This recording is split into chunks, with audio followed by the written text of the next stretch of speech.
18 of the ban of the volume 1 or volume A.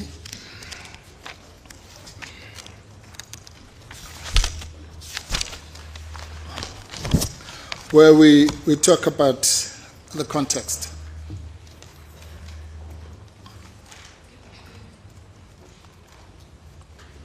And I want to preface this by saying that everything I'm going to say here is not disputed.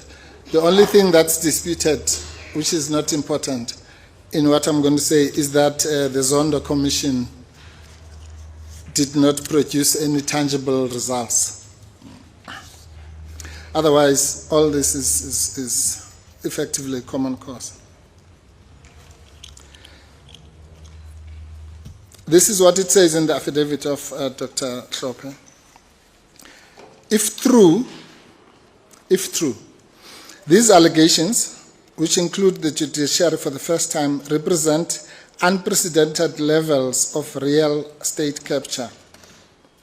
They exceed by far anything which was previously dealt with in the so-called Zondo Commission on State Capture. That context is crucial in this application. And then he says in the next paragraph, the so-called Zondo Commission, which was dealing with narrower issues, lasted for approximately 4 years.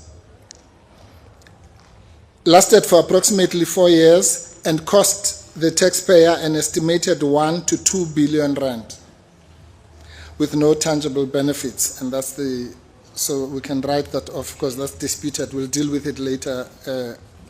I'm just doing the introduction. The last sentence is very important. We say, it is largely responsible for the present public fatigue and skepticism about commissions of inquiry and their utility. And I want to start there for a reason. So we all agree that this proposed commission is going to deal with wider issues than the Zondo Commission on State Capture, in the sense explained there. We all agree that that commission lasted for 4 years and cost the taxpayer between 1 and 2 billion. And one can extrapolate that this one will cost at least that or more. And we also all agree that the public is tired or sick and tired of commissions of inquiry and their utility and skeptical about their utility.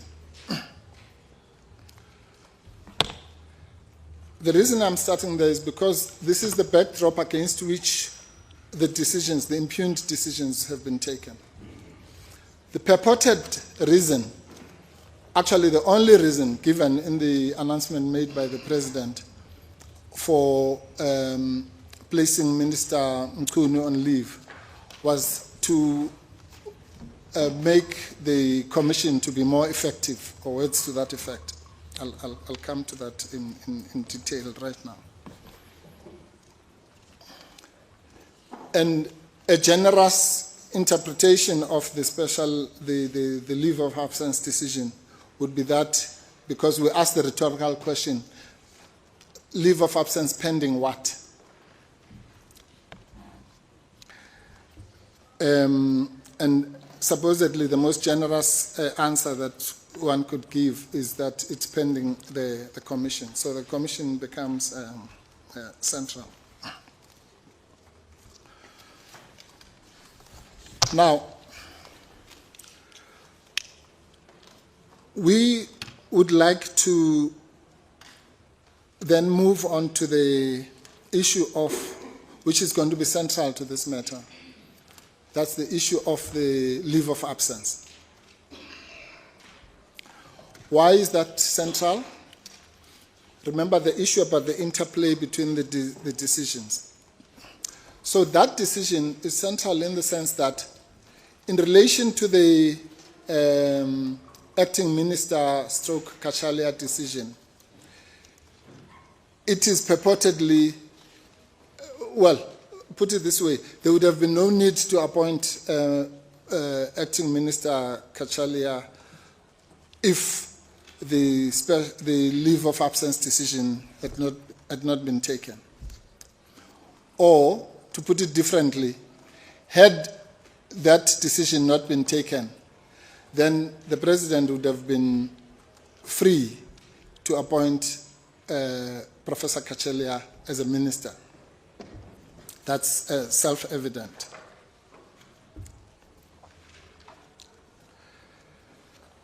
So that's the centrality of that decision. On the other hand, as I've already said, its relationship to the commission is that presumably, my learned friends I'm sure are going to argue this, presumably the leave of absence decision is pending the commission. We will go as far as to say, Justices, that if we are correct that the President, and we are convinced that we are correct on this, does not have the constitutional power to place a minister on leave of absence. If we're correct, for a minute, let's just assume we're correct on that.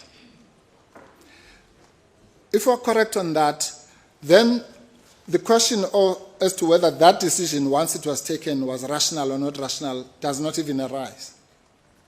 Because if it's ultra-virus, it's ultra-virus. It doesn't matter whether it's rational or not rational. And if we're correct in that decision, as I say, then the second decision on the appointment of the acting minister also must fall together with it.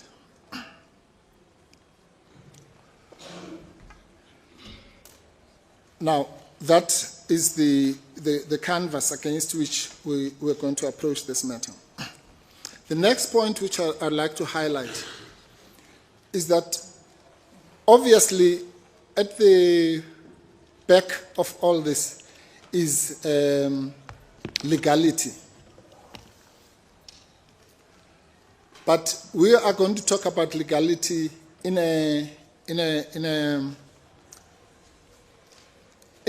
three dimensions. Let me put it that way. And I'll use some shorthand that I know this court is familiar with. So we talk about illegality in the third shore sense. What do I mean by the third shore sense?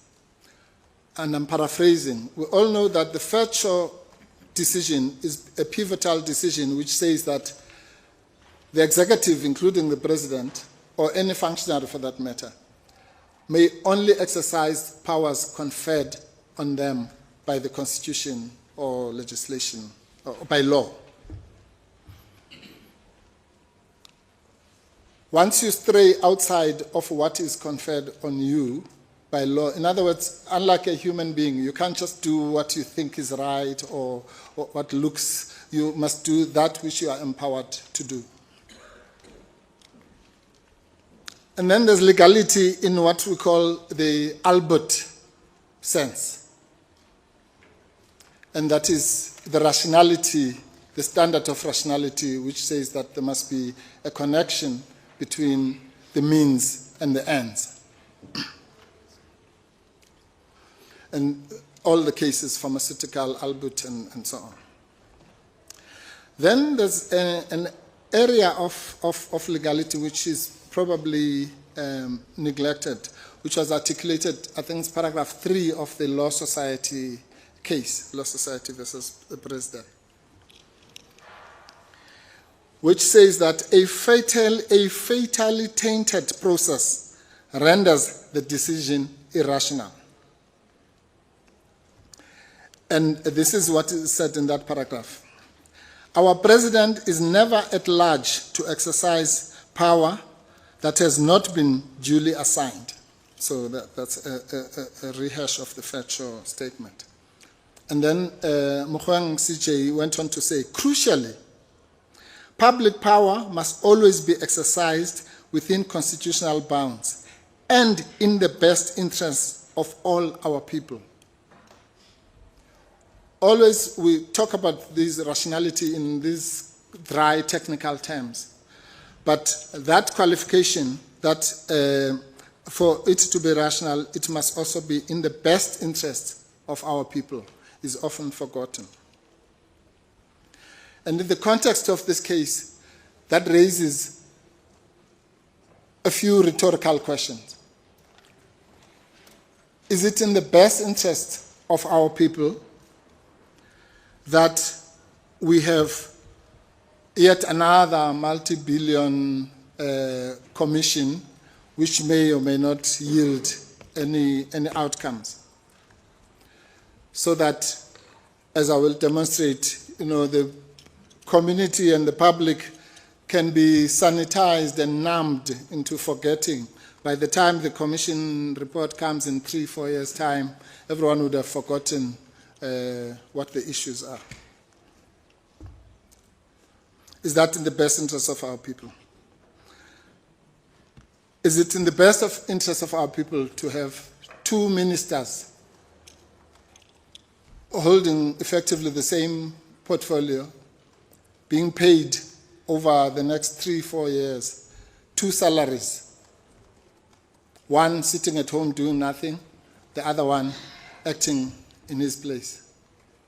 Can that ever conceivably be in the best interest of our people?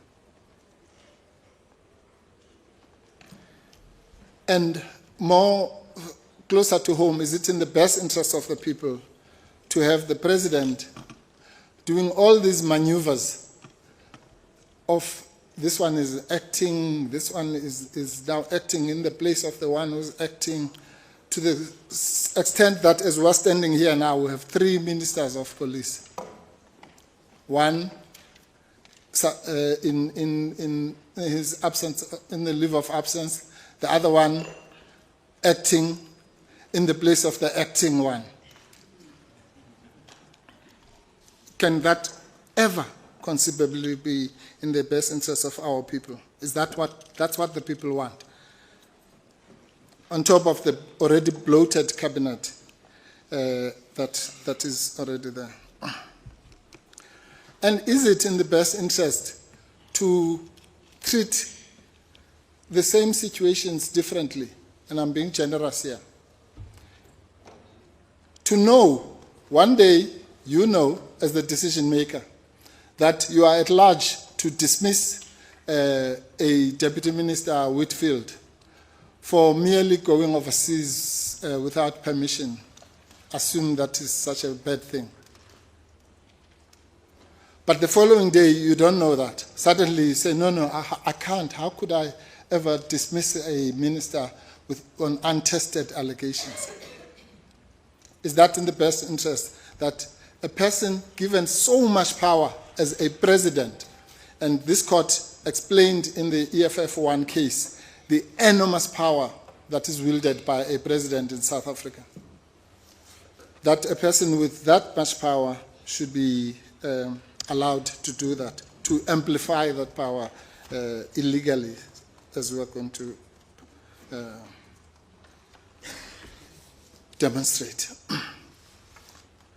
Now, let me just pause there. I'll come back to the merits. I want to deal very quickly with the preliminary points. In my understanding, well, if judging by the heads and the practice note of the other side, the issue of urgency is not contested. Certainly not contested by Minister Mchunu, and it is kind of half-heartedly contested by the President in the papers and linked to the so-called prematurity point. So the real preliminary point is exclusive jurisdiction. Now, I just want to say this. Again, if you look at the papers, you'll notice that the opposition to exclusive jurisdiction is really, as I say, not so vigorous. But it's very rigorous in the heads for understandable reasons. I would also spend 18 pages on exclusive jurisdiction if I had a case like the other side has. But the issue is very simple. The issue is this. What are the president-specific or so-called agent-specific obligations that are at play in this matter. And I want to say this up front. The fact that those agent-specific and president-specific obligations might be mixed up with other general obligations is neither here nor there. Because I'll be the first one to accept, for example, that the obligations that are in Section 96 of the Constitution are not only assigned to the President, but to all members of the Cabinet, including the President. But the test is simply that we're talking about the Chapter 5 obligations. Nobody in their right mind can debate the fact that to the extent that there are obligations in Chapter 5, those are President-specific obligations, because after all, that chapter is called the President, or at least the first parts, and to the extent that he appoints the Cabinet. That must be read within the context of Section 85. 85.1 says that all the executive power is vested on the President. And then, of course, he has the right to get assistance, to put it colloquially. Now, here's the fallacy of the argument on jurisdiction from the other side. They seek to read too much into the fact that some of those obligations are coupled with discretionary powers. But I'll demonstrate that that's completely, that's really just gilding the lily. The issue is this, and I'll just take one example.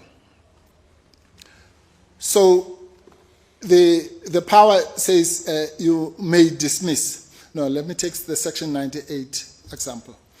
The power there says you may, and I'm paraphrasing, you may appoint a cabinet minister to act in the stead of another one.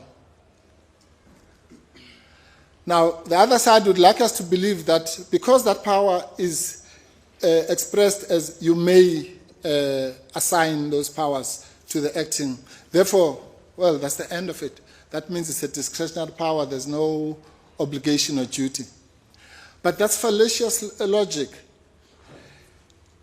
Our courts have said many times that you may have a discretionary power, but within it embeds duties. Let me explain that using the same Section 98. So it might be discretionary to appoint an acting minister or not. In other words, you may decide not to appoint an acting minister. But once you have taken that decision, then you have a duty to appoint a cabinet minister. All right? So you can't be mesmerized by the fact that there's a word may in that sentence. Because once you've now chosen that, and the example I was giving to my juniors was, well, I have an option to go on holiday overseas or in South Africa. But once I've decided to make the decision to go overseas, then I must have a passport. I now have a duty. So the fact that the first decision was optional does not negate the duty that is embedded. Now, once that is understood, then the entire attack on exclusive jurisdiction must fall away. Because self-evidently, those duties are on the President, let alone the fact that they are now coupled with Section 83B duties, which are clearly the presidential powers. And let alone the fact that they are also traced on the presidential oath of office. And I'm sure my learned friends, whatever they're going to say, they're not going to say that the duties that arise from the presidential oath of office are not specifically assigned to the president, only as an agent. So that should be the end of that. This case, with the greatest respect, is even stronger on the issue of exclusive jurisdiction than EFF 1. Because you'll remember in FF1, there was a Section 83 obligation to anchor, but it was then coupled with, I think, Section 182, which was the power or rather the duty to obey remedial action.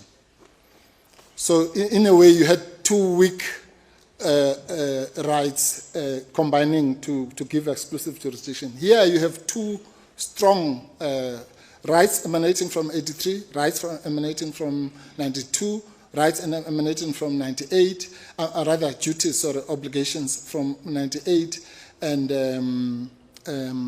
also from the oath of office. If we're wrong about that, then clearly this is a case that cries out for direct access, because nobody in this country is going to be able sustainably to say that this is a matter which must, traverse the entire distance to the High Court and to the Supreme Court of Appeal, and one day in 5 years' time come here. That, again, my learned friends are not going to suggest that. Let alone the cynical problem in that proposition, which is that not only must the public be paying for another 3 or 5 years 2 salaries for 2 ministers, but it must also pay for litigation in the High Court, in the SCA, and so on, just for the matter to be resolved. That's only an insensitive person can suggest that is what should happen.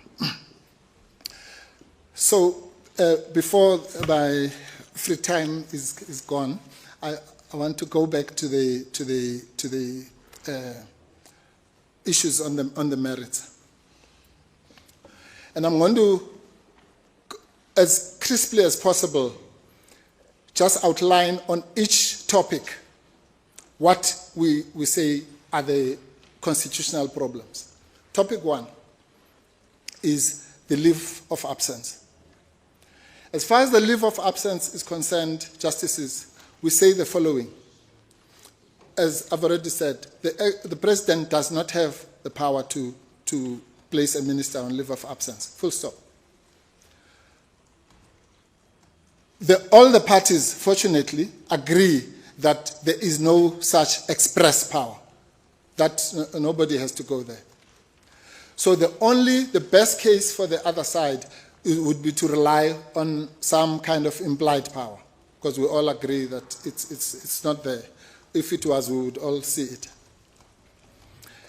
And we will demonstrate that on the test put by this case, rather by this court with respect, in Amabungane by Madlanga J, and as complemented in Mwabe by Majid J. On that test, which in any event is an accepted test, the test of necessity, you cannot have an implied power unless that power is necessary to exercise the one that is primary. That's just as simple as that. Sorry. If I may,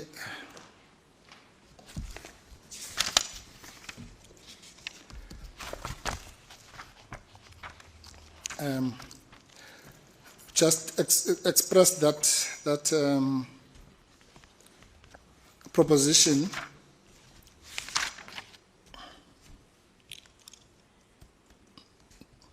Hoekstra, in the latest book on admin law, expresses the test of necessity beautifully as follows.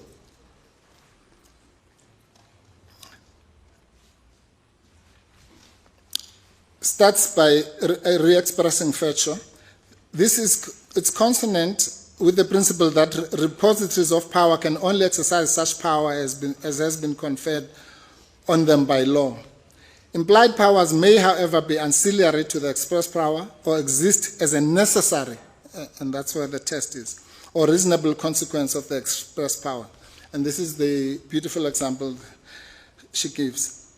Just as the power to make omelets must necessarily include a power to break eggs, so the power to build a dam may include the power to expropriate property or to remove silt. And then she makes other examples. In other words, for an implied power to arise, it must be a necessary concomitant of the primary power, the one that has been expressed. So how do we bring that home here? You would have to find a formulation, absurd as this might sound, that says that the power to dismiss, for the power to dismiss to exist, it is necessary in the legal sense that you must also have the power to place a minister on leave of absence. Ha. The clock. There's the clock, Mr. Thank you. Thank you. Well, it seems like your clock moves faster than mine. You'll have to take it for Yes. that one. Thank Mr. Mpofu, let's just deal with the last point. This point on One that implied I powers. raised. Yes. Thanks, Justice. You rely on the Masitla principle. I'd like to take you, I'd like to take you to the Masitla. Masitla. Okay, yes. Para 68 of Right. Masitla, where the court says the power dismiss is necessary in order to exercise their power to appoint. Yes. And then at the end, it says there is no doubt that the power to appoint under that section, which is 2092 of the Constitution, and the power under ISA implies the power to dismiss. Yes. And somewhere there, it then says that there will be other ancillary powers. You don't just get to dismissal, you may do other things. So in this case, are you saying the president does not have any right to do anything other than dismissing? He cannot suspend a minister or place him on leave? And if so, why? Yes, thank you. There are about 3 or 4 reasons, but let me move through them very quickly. The first one is that the Masatla case, although it's applicable, is distinguishable in the following sense, that Masatla, as we know, was an employee in the end. And that, by the way, lies at the heart of where the problem is, because the other side treats this situation as if it's an employment situation, which it is not. But that's not even the biggest problem. The relevance of Masatla to this case is peripheral, and I'll explain why. It's relevant in the sense that it gives us the theoretical understanding of implied powers, and everyone has applied it, and so that's not controversial. But if you look at the 2 powers that were in contention in Masatla, which were the power to appoint and the power to dismiss, we don't need that in this case, because in section 92, those powers are expressed, both of them. It says, section 92 says the president appoints and may dismiss. So we don't need Masatla. The proposition in Masatla is actually incorporated in section 92. But if you want to apply Masatla to this case, you have to go further and say that the power to dismiss implies the power to place on special leave. And what I was saying when the clock went is that that proposition can only hold true if the power to place on special leave is necessary for the execution of the power to dismiss. And that is surely that cannot be the case on the test in both Amabungane and Mwabe. So the Masatla principle we accept. But we are saying that on the issues before this court, the power A cannot be, or power B cannot be implied from power A, the powers that we're dealing with here, not the power to appoint and dismiss. Yeah. So that's the second answer. In other words, Justice Mhlanhla, okay, maybe let me make it even sound show that the two things are not related. So one of the issues we make, for example, is that by the way, there's no such thing as placing a person on leave of absence. So you can't have a power to do something that's just senseless. Leave of absence, by definition, is something that you ask for. It's not something that can be imposed on you. Right? So, leave of absence is something that is granted. So, that power to grant, or rather, the power to place someone on leave of absence is non-existent on its own right, without it even being linked to the power to dismiss. But in this particular case, the hurdle that the other side has to pass really is the hurdle of necessity. Now, here's the test, the issue, Justice Mpofu. In which world can we say that it is necessary for you to exercise the prerogative power, which we know is wide, and you don't need reasons. You can literally remove a minister and just say, and if they say, what have I done wrong? You say, no, you have not done anything wrong. I'm just removing you. Now tell me, Mr. Mpofu, yes, on that point, is there anything wrong if a president, because what you're saying is, and accept that there's a difference between an employee who would be subject to labor law process, yes, and a politician. Now, if a president decides that out of fairness, he doesn't want to just dismiss a person, wants to give a person an opportunity to respond, yes. Is there anything wrong with that? No, there's nothing wrong. It's just illegal. You can't just somewhere say, okay, for this one, because he's my friend, I'm going to give them a hearing. When I know that, and that's why it goes back to this necessity. I know that it is not necessary to do so. For that question, Justice Mpofu, is pregnant with the admission that it is not necessary. It's just, nice to do. That's not the test. The test is that it must be something that is necessary. How can it be necessary to give due process to a person that you can willy-nilly dispose of? We're not talking about kindness here and all those things. We're talking about constitutional obligations. So so there's no rational link between making that decision and the power, because the power is vast, it's big, it's prerogative. It comes from the royal prerogative. That's where it comes from. The royal prerogative was this notion that the queen or the king is only second to God. They can do no wrong. We know that in constitutional terms, that notion has been attenuated, but it is still a wide power of prerogative power.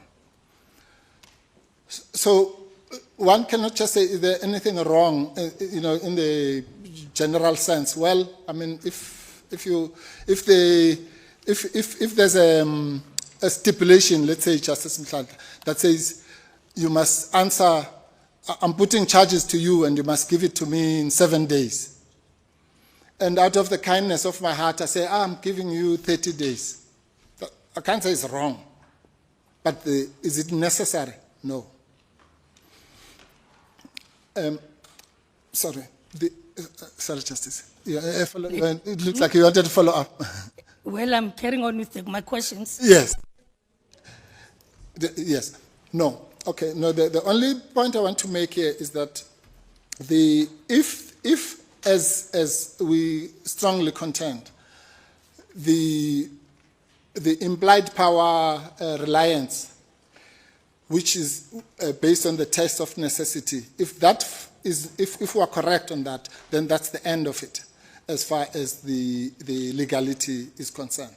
But if we are wrong, then we say that the rationality of that decision is not there. And I've already said the first reason why. It's because there's no rational connection between the two.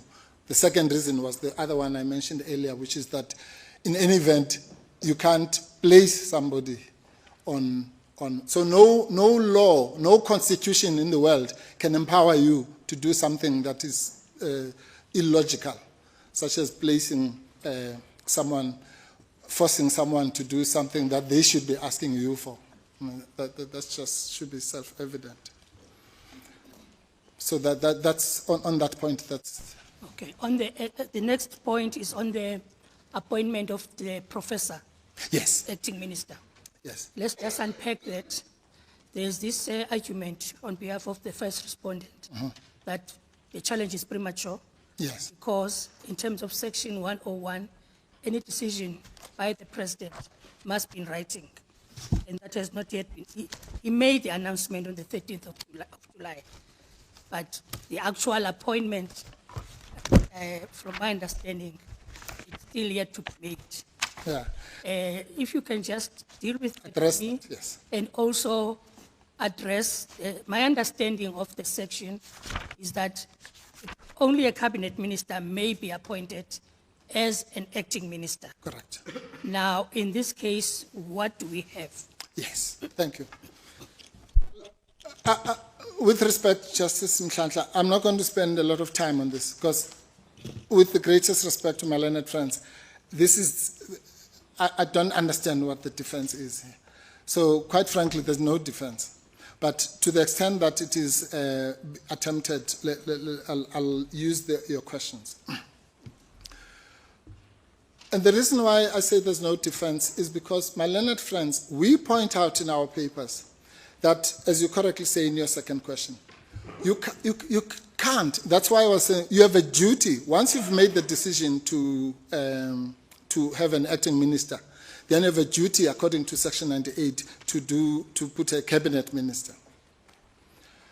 The president, in his public announcement, said that he is exercising his powers in terms of Section 93. I'm sorry, 91(3)(c).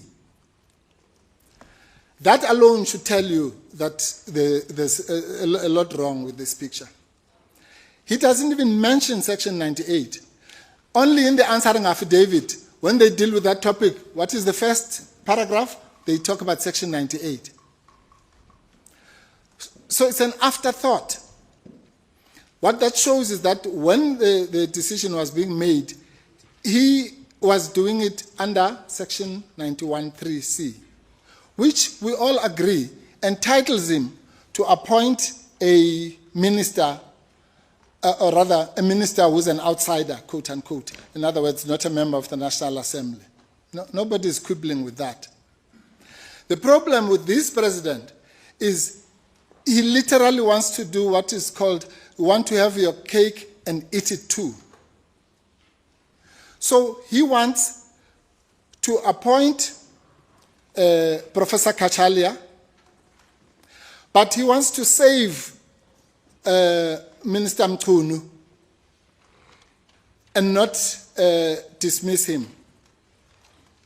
Rightly or wrongly, and I'm not even there. That's really, this whole maneuver is about that. How do I save my friend and close political ally, give him a salary for the next 3 years, 5 years, God knows for how long, while he's doing nothing, but keeps the bodyguards, the drivers, and all those things, and the title, but at the same time, I have someone who must look after the police. So then you think of this long, elaborate contrivance. But the law is very clear. You must do one or the other.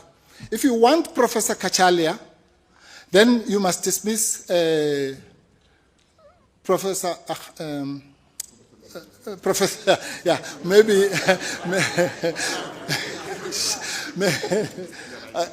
maybe that's where he should be, not in the academia. So it's very easy, Justice Clark. It's very easy. You want Professor Kachalia, then you must dismiss Minister Mpofu. Conversely, if you look at it through the eyes of Section 98, you want someone to act in the place of Minister Mpofu, then you must get someone from the cabinet. It's really simple. And surely one of the purposes of the constitutional drafters was to save the money of the long-suffering taxpayer, so that when there's an acting minister, you take from the existing ministers. So nobody else, they don't have to be sworn in again. They don't have to get another salary. They don't have to get another bodyguard and all the things that go with it. That surely must have been the purpose of that section. But no, you want to breach it and get somebody else who's going to have their own bodyguards, their own salary, and so on and so on. So the president is very simple. He must choose. He can't have it both ways. You can't breach 91.3c by, or rather abuse 91.3c by all these gymnastics that we see now, of saying, no, he's not really acting, but he's a minister, and I don't even know how to explain the kinds of things that are written here. Because you don't need those gymnastics. It's very simple. You have a right to get anybody, a professor or an accountant or whatever you like, but you must only do that when you are appointing the yes. So that, with the greatest respect, that is that case is non-existent on the other side. My last question for now, Mr. Mpofu.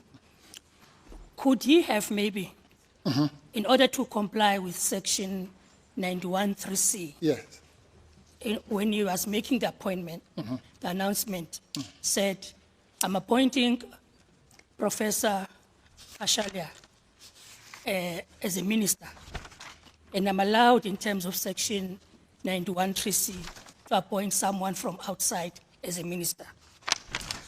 And then later on, after Professor Kashalia has been appointed as a minister, he is now a member of cabinet. Then appoint him as an acting minister, as an acting minister of police. Of I get police. the question. Yes. No. You see, that would be another contrivance.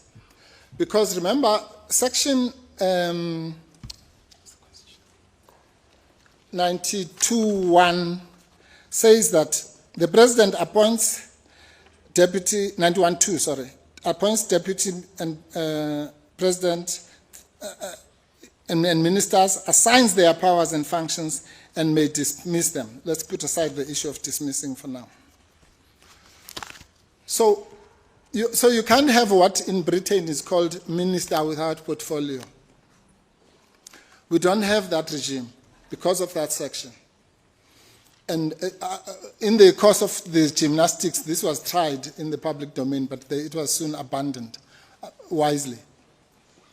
Because when they were trying to backpedal now and try and stop the obvious problem, fortunately it was abandoned. Well, not exactly. There's some undercurrent in these papers where they try to sneak it, but not boldly enough, because it would be illegal. But, Justice, let me go back to your first question. The first question that you asked is, again, and I say this genuinely, I'm disappointed that the president can try and do this, really, or any president. The president told this nation the following. I'm reading from page 39. In order for the commission to execute its functions effectively, I have decided to put Minister Senzo Mchunu on leave of absence with immediate effect. Then he says, I have decided to appoint Professor Firoz Kachalia as acting Minister of Police. What is so difficult about that? It's a simpler, I have decided. In English grammar, it's called the past perfect sense. Okay? I have decided. It's not I'm going to decide, or I have decided to appoint him as acting minister, not as minister, and that goes to your second question, Justice Mhlandla. As acting Minister of Police. It's as clear as mud. So you can't backpedal when the problems have now been shown up. You start now coming with all these things that we hear. And if you think that's nitpicking, look at this. He then says, I am appointing Professor Kachalia in terms of Section 91(3)(c). Okay? So again, it's very clear. That one is called the continuous present tense. Okay? And then, just so that we know that he is not, his grammar is not a problem of grammar. He says in the next paragraph, I will appoint an acting minister from within the cabinet until Professor Kachalia takes up his post at the beginning of August. That one is called the future tense. So that means he knows that he will appoint minister. Now, where are we now, Justice Mhlandla? We're in a situation where he has already done the appointment of Minister Mantashe. So for you to believe the kind of obfuscation that is being given here, you must believe that the decision that he said he will do has come before the one that he says he has already decided. What is that? And so it's really just really insulting the intelligence of South Africans, because you don't call South Africans on a Sunday to listen to you and tell them this, and then you try and do the kinds of shenanigans that we have here. So, and in Mwabe, Justice Majid also dealt with this issue about the public announcement. In a nutshell, what is said in the Mwabe case is that the decision, once the public announcement is made, that's when the decision is finalized. And here we know that the public announcement has been made. So there is no way. That sentence is where the problem is. I have decided to appoint Professor Firoz Kachalia as acting minister. That goes to your question, Justice Mhlandla. Because if he had just said, I've decided to appoint Kachalia as minister, there would have been nothing wrong. But if he does that, then what does he do about his friend? He has to make sure that Minister Mkhunu gets his salary and bodyguards. And that's why the whole obfuscation and myopia that you see here, and constitutional breaches. So that's the second decision.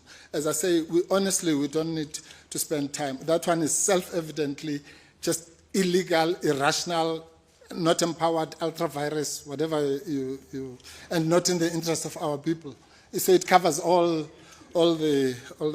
ticks all the boxes. Mr. Mpofu, let me allow my colleagues to ask questions. Okay, thank you, Justice Mhlandla. Justice Chiku. Mr. Mpofu? Yes, Justice. You were reading from announcement from the President. Correct. And he does say that he is appointing Professor Kachalia in terms of Section 91(3)(c). Correct. You don't have a problem with that because he can. No, I do. I do. You can't do that. You can't appoint someone in terms of 91(3)(c) as acting minister. That's why the thing doesn't make sense. Well, there are different sentences. I thought that you said that was in the future tense. No. Okay. What is in the future tense? No, what is in the future tense is Gwede Mantashe's appointment, Minister Gwede Mantashe's Appointment. Appointment. Yes. Okay, all right. So he said he's appointing him in terms of section 91(3). C, yes. C. And does he say, I'm appointing him as an acting minister in terms of section 91(3)?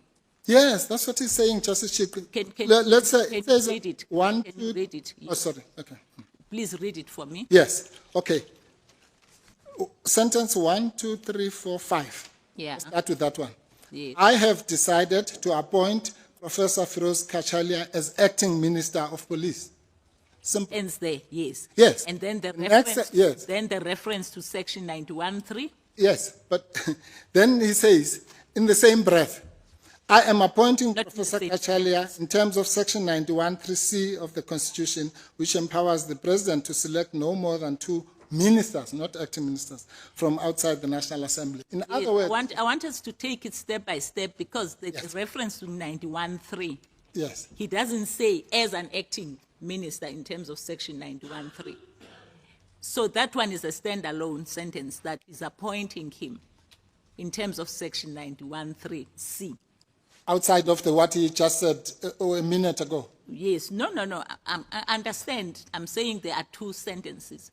Where I'm getting to, Mr. Mpofu, once he's appointed him, I'm saying he's got a right to appoint a minister Yes, in terms absolutely. of section 91(3). Yes. And he appointed Mr. Kachalia in terms of that section. That's what he says. And your problem is that he appointed him as an acting minister. Not, yes, that's his problem. It's the President's problem. Okay, that's your complaint. Yes, Okay. That is your complaint. correct. That's fine. Yes, that's my Your my complaint. complaint. Correct. Now, where I'm getting to is once Professor Kachalia is appointed in terms of 91(3), does he not form part of the cabinet? No, Justice Chief, with the greatest respect, No. I'm trying to unpack this thing for you, Yeah. with Yes. you, so that If now, not, when I come out of here, my thinking is very yes, clear. no, I understand. So this is why I was saying let's separate these 2 sentences. And I'm asking now, and I'm not telling you, I'm asking Yes, whether when he then gets appointed, he becomes part of the cabinet or not. if you mean. If he is appointed, Yes. I'm asking if he becomes Yes. a member Yes. of the cabinet. If, in other words, Justice Chief, well, let me put it like this, just so that it's out there and I get it out of my chest. As I said earlier, this announcement must be seen as a package. You can't isolate pick and choose and cherry pick the parts that you like outside of the. That would be inappropriate. That No, would I'm be going to answer the inappropriate. question. I'm prefacing the answer. I'm saying the announcement is the announcement. That's the conduct. So it's inseparable. Once the egg is scrambled, you can't unscramble it. But let's come to directly to your question. Of course, and I've said this in my address when I was on the uninterrupted time. We would be foolhardy if we came here. If the president said, I have decided to appoint Professor Kachalia in terms of 91(3)(c), which empowers me to select no more than 2 ministers from outside of the National Assembly, what would we be doing here? Nothing. Because he is empowered to do that. I've already said that. The problem, or the complaint as you put it, that I have, is that he says that in the next sentence after having said he's appointing him as an acting minister. And the only reason he says he's appointing him as an acting minister is because there's the ghost of Mqunu, which is not going to die, which is sitting there. I actually don't want us to go there. Well, You know, that's what it is. Because I'm trying to look at this without involving the politics around it. No, it's not The politics. It's No, I'm Mqunu. saying, I'm saying, let's get to it step by step and focus on actually understanding you know, because you've got a problem with the term acting. And I'm not going to ask you what the president has said about the fact that acting is just there as an acting. So what I was asking you to help me with is whether after his appointment, he becomes a cabinet minister or not. That's the question. Yes. Yes, yes. Anybody who's appointed in terms of Section 91 becomes a minister after appointment, whether they come from the National Assembly or come from wherever. They become a minister, yes. So once he has become a minister, then the president, and the reason, if you can just be patient with me, you know that there are certain ministers, for instance, who are ministers in the presidency. You've said that in our country there are no ministers without portfolio, but you do know that there are ministers in the presidency. I'm just making an example of that. Once he has been appointed as a minister and he is part of the cabinet, is there anything preventing the minister then from then saying, okay, you are an acting minister? No. If there was something wrong with that, Justice Chiku would be attacking the appointment of Minister Mantashe. How can there be anything wrong with appointing a minister as acting? That's what Section 98 says. So what we are taking, the complaint is the fact that the minister in his press release, the president in his press release said that I'm appointing Professor Kachalia as an acting minister. The use of the word acting when he was making the press release. No. It's not about the press release. Go to page 91 of the president's affidavit.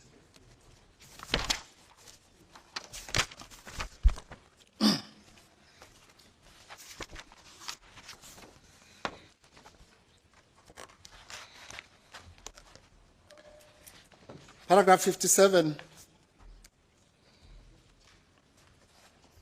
It's in page? 91, Justice.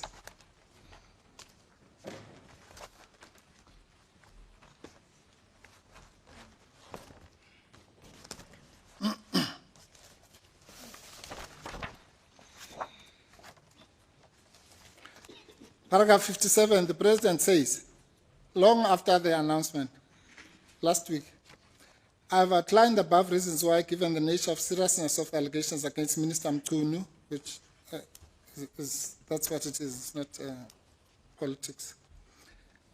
I have elected to appoint an acting minister of police from outside cabinet, as I'm entitled to do in terms of Section 91(3)(c). That is wrong. There's no such, that sentence, which is not in any announcement, is constitutionally confused. I've elected to appoint an acting minister of police from outside of cabinet. You can't do that. Okay, all right, Mr. Mpofu. Thanks about those responses.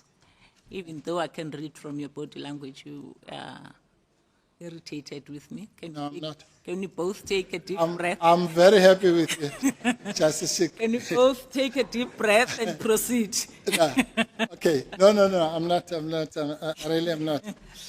Maybe I'm just not looking as I should. But on a more serious note, Justice Chiku, I get what you say, and that is why I said in my address, this thing would have been if one didn't want to do these machinations, which you call politics, then this thing would be very simple, because the president would have done exactly what you're saying. He would have simply said, "I've looked at this thing." He had two choices, by the way, because our learned friends keep on saying, "Well, they're goading us. Yeah, why are you saying you must dismiss him? You must dismiss him." Forget about dismissing.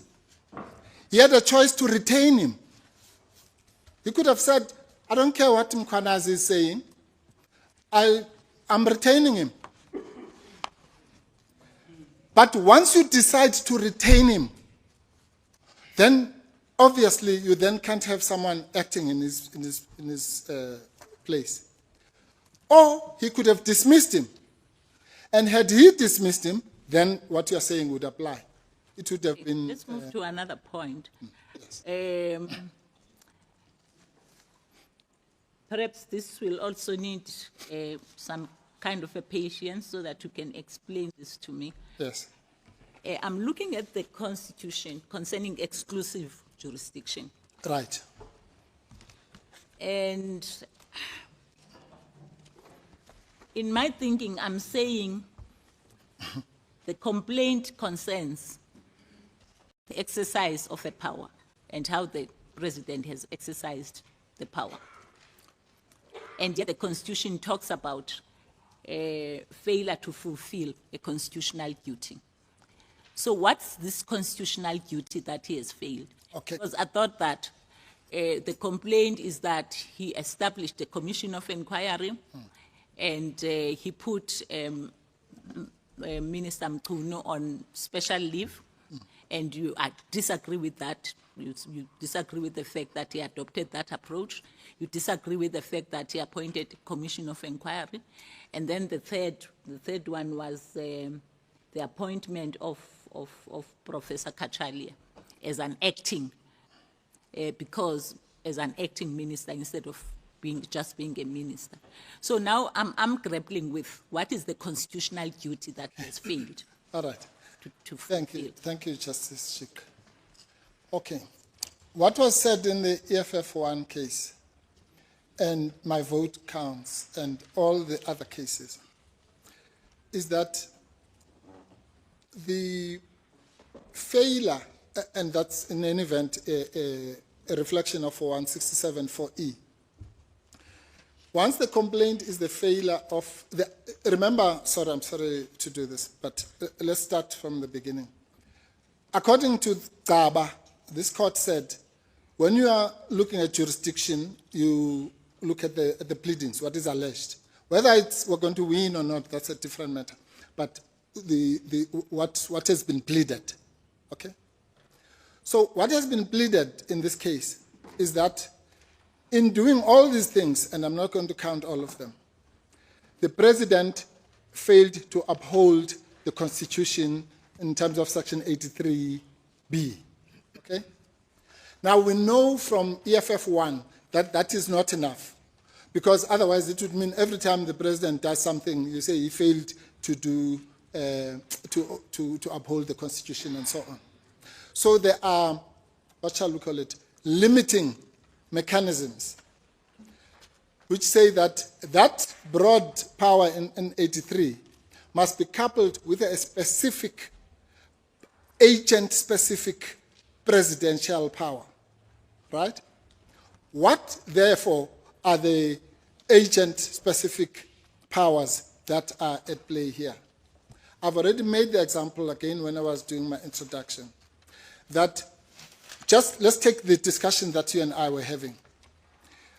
Once the president decides to have an acting minister, as it says here, then he has a duty, a constitutional obligation to ensure that that person is a cabinet minister, right? An existing cabinet minister. So that's one. Two, I'm just using that as an example. There are many other, I could use 91(2) as well. Yeah. But let me jump to what I call the constitutional, or rather, the oath of office. In his oath of office, which obviously only accrues to him, he has undertaken to follow the prescripts of the law to the best of his conscience, not to favor his friends, as we have alleged, rightly or wrongly. But we have alleged that this is motivated by his personal affinities with Mchunu. We've alleged it. Are we going to prove it? I don't know. But we have alleged it, and that is a breach, at least a prima facie breach of his obligations to exercise his conscience and not do strange things like that. Okay. So, Let's move to something else. Yes. Because my colleagues, I'm sure they are very eager to ask their own questions. Are you still proceeding, continuing with the challenge against the establishment of the yes, Commission of thank you. Inquiry? Yeah, in fact, thank you, Justice, for asking that. The reason I'm asking that, other than the fact that you haven't had the opportunity to deal Yes. with it, is that I think I saw somewhere in your, I think it was in reply, where you said that Mr. Mkunu's defense or something to that nature would best well be dealt with in the Commission of Inquiry. No. And maybe and it gave me an impression that you actually now probably thinking that perhaps a Commission of Inquiry is not such a bad idea. No. That's what they say in their papers. They are completely wrong in their heads. Let me explain why. Well, let me start with your very last few words so that it's clear to everyone. Standing here, we do not say that the President does not have the power to appoint commissions of inquiry. Nor do we say, although with all the quibbles about the taxpayers and so on, as covered in the article that we submitted yesterday by Michael Bishop. Nor are we saying that the commissions per se, forever amen, are a wrong mechanism. Because there are some redeeming features about commissions. It has been said correctly, I know this from personal experience, that they can also be accountability mechanisms. In other words, assuage the public's right to know and so on. No, that's not where we are. Let me tell you what our case is, not the one that they want to answer, which we didn't plead. Our case is as follows. Two things. One, we say on the specific facts of this case, the President had no, let me put it this way, it was irrational for the President to appoint a judicial commission of inquiry. Okay? Now, there's a difference between a judicial commission of inquiry and a commission of inquiry per se. Section 84(2). Mr. Mpofu, I'm sorry, I'm now conscious of the fact that Yes. we've been debating quite a long time. So I want to be fair to my colleagues. You do know that the President is saying that there are different stakeholders that have been implicated here. It's not just the judiciary. It's So SAPS and correctional services, correctional metropolis. Exactly. And when I was thinking about it, I was thinking that, for instance, I think that in your heads made mention of an alternative that could have been pursued was JSC and Magistrates Commission. No. That's a different. That was not you. No, it was me, but that's a completely, it's unrelated to what we're debating. I'm coming to the JSC point. Let me explain, Justice Chick, if I may. Yeah.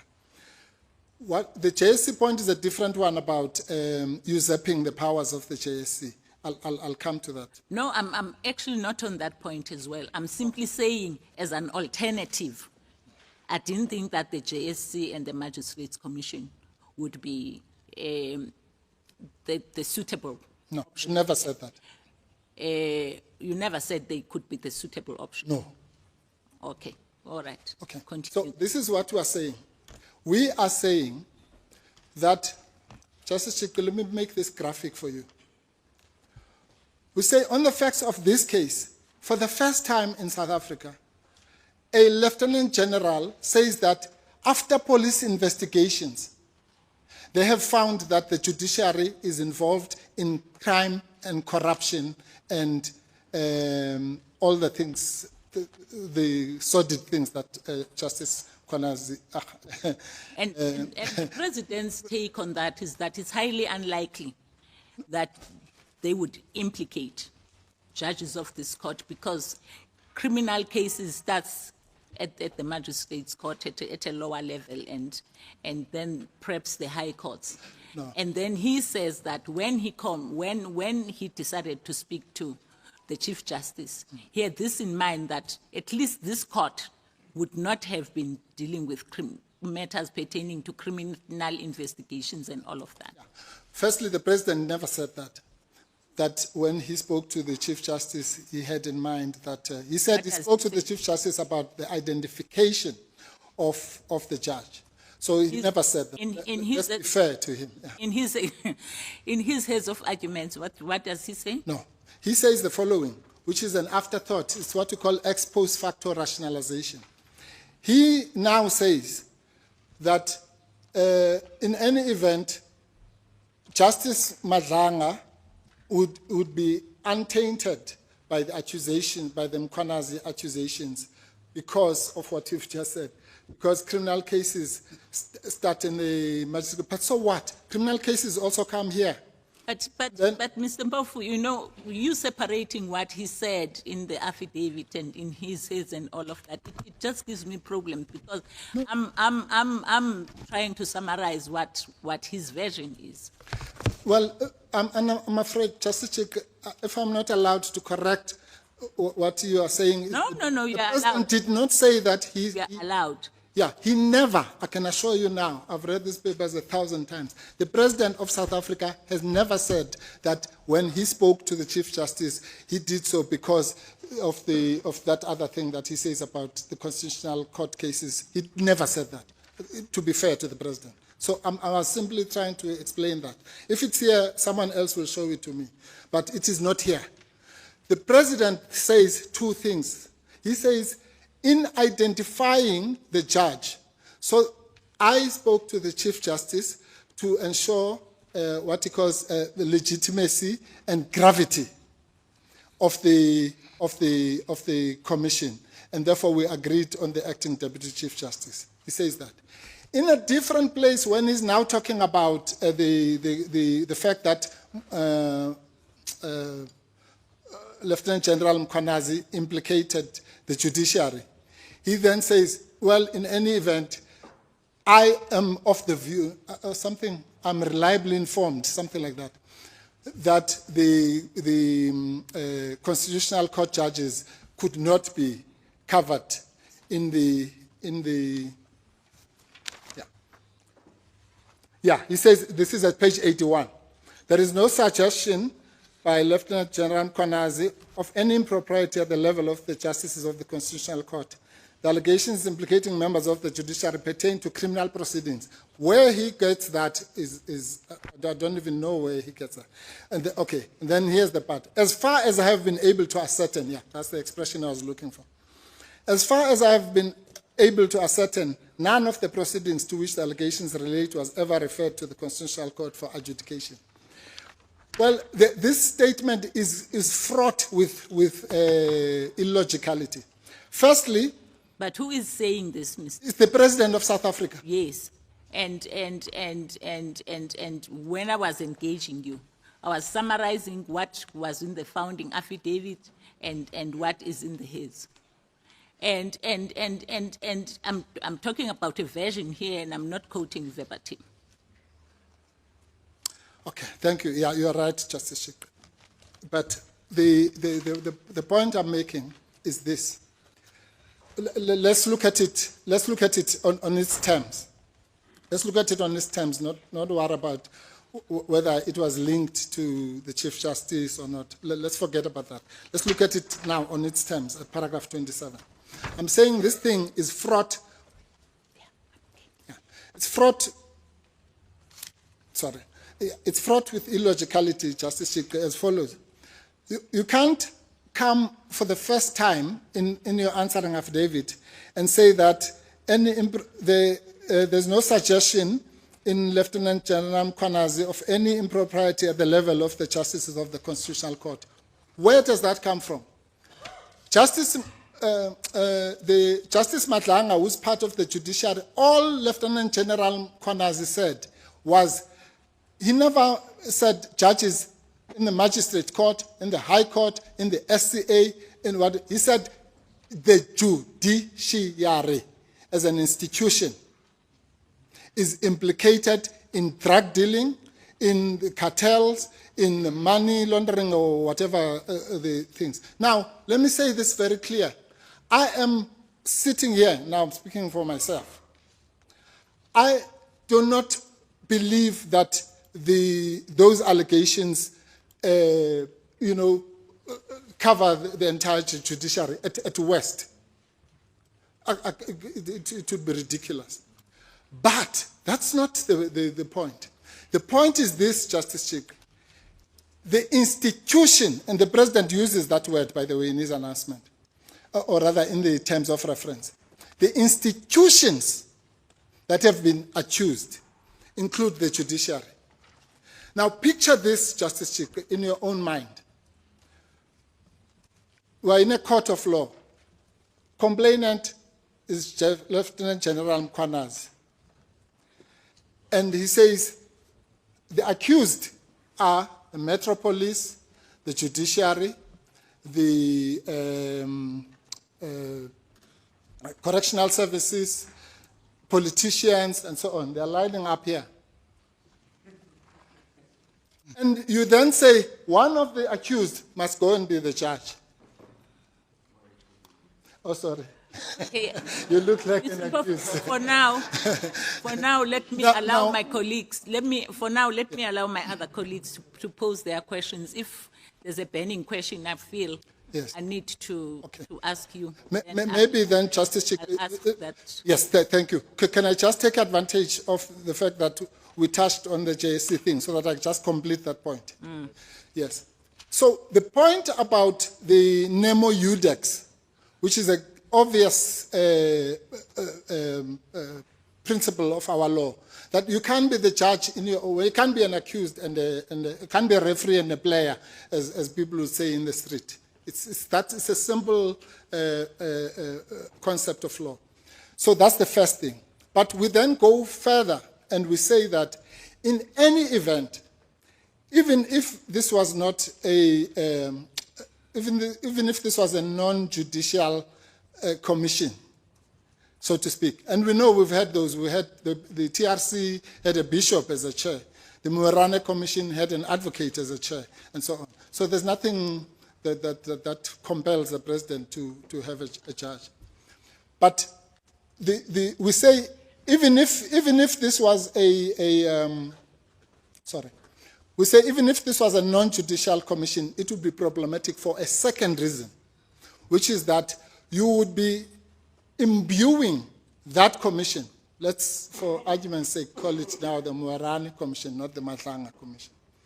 You would be imbuing that commission with the power to investigate the conduct of judges. Okay? That function is constitutionally and exclusively preserved for the JSC. So you cannot usurp the powers, for all the reasons that we know, to preserve the independence of the judiciary and so on and so on. You can't now have a new entity called the Madlanga Commission or the Muarane Commission or whatever commission for that matter, or the My Nature Commission. You can't have that commission investigating the conduct of judges, because there are constitutional reasons why that function is specifically preserved for the JSC or the Magistrates Commission. So that's a second reason, assuming we're wrong about the first one of Nemo Udex. But those two, so please, nobody must say we're saying there should be no commission. We might think it, or the public might think it, but we're saying that in this part, on these facts, a judicial commission, when the judiciary is one of the accused, is constitutionally inappropriate. Thank you. Sorry. Thanks, Mr. Mpofu. Thank you. Thanks, Justice Mhlantla. Thank you, Justice Terrell. Thank you, Justice Mhlantla. Mr. Mpofu, if the president had said that he's placing Minister Mkhunu on suspension with full pay, would the applicants have been able to advance the arguments that that are being advanced on their behalf today? If he said he was placing him on suspension with full pay, well, at least one of the arguments that we're advancing would not be competent, which is the one about imposition, because a suspension, as we all know, is something that is imposed. But the other arguments would still. Are we playing with words in terms of leave of absence and suspension when the one might mean the other? And are we placing form over substance? No, Justice.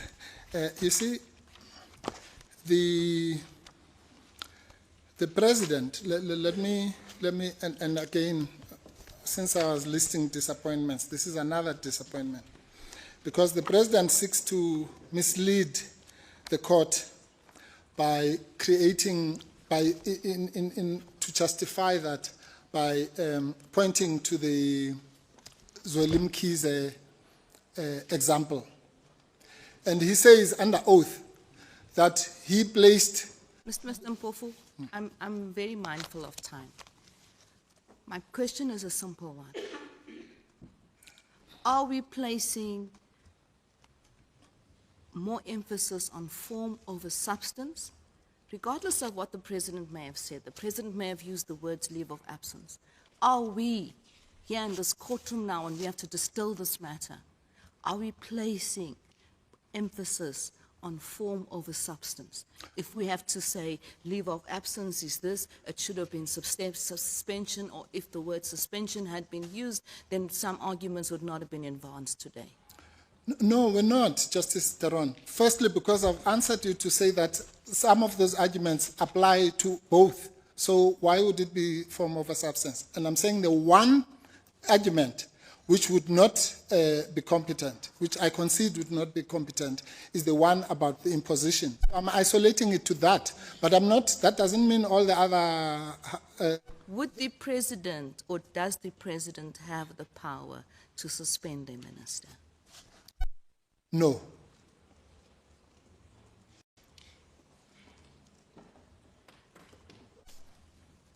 And what do you advance as authority for that submission? Because it goes back to where we started.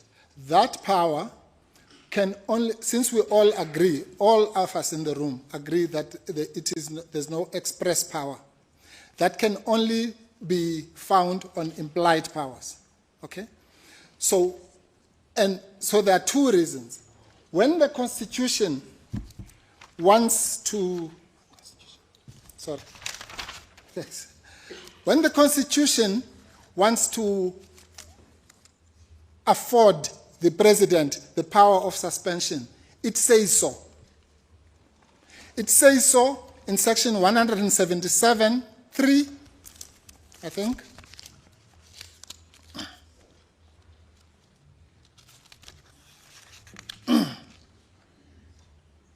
Yes. So section 177(3) says the president, on the advice of the JSC, may suspend a judge who is the subject of a procedure in terms of subsection 1. So that's the power to suspend. It also says so in section 194(3)(a).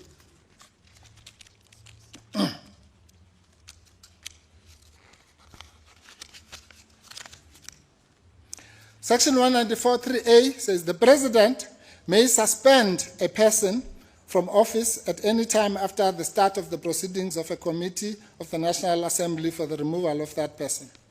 That's to do with Chapter 9 institutions. So we don't have to be scratching to find a power to suspend where it does not exist. So if the constitutional drafters wanted to grant the president the power to suspend ministers, it would have said so, as it has done in 177 and in 194. Why is that so? It is because, Justice Theron, let's take the 194(3)(a) situation. In both situations, that suspension is pending an inquiry. Right? So this is Amabungane and Nwabe now, but from the flip side. Why is that suspension pending an inquiry? Because when you are impeaching a Chapter 9 institution holder or a judge, there has to be an inquiry. But when you are removing a minister, there is no need, it is not necessary to have an inquiry. So you can't say, I am suspending you pending an unnecessary inquiry. In the other two examples, you do so, and that is why this court, per JAFTA, in EFF2, made the clear distinction between a motion of no confidence, for example, and impeachment. And it said when it's an impeachment, because of its punitive characteristics, you have to have an inquiry. But if you are going to be removed as a result of a motion of no confidence, you don't need any inquiry, because that one is a no-fault removal, if you like. Yes, I was listening quite carefully to your interaction with my sister, Justice Chitri, when she referred you to EFF1, Yeah. and you accepted, as what is stated there, that where reliance is placed on Section 83 to establish exclusive jurisdiction, the exclusive jurisdiction of this court, it has to be coupled with another express obligation on the part of the Yes. President. And if I understood you correctly, and please correct me if I'm wrong, you said the obligation that it's coupled with is the obligation on the President to exercise his conscience properly and not to favor his friends. Did I understand you correctly when you said That's one that's of the obligations. Where in the Constitution now do we find that obligation? Okay. We find that you'll find it in Schedule 2. Section 87 of the Constitution says that before you can be a president, you must take an oath of office. Okay? I ask you to make your best point now, Mr. Mpofu. And then in that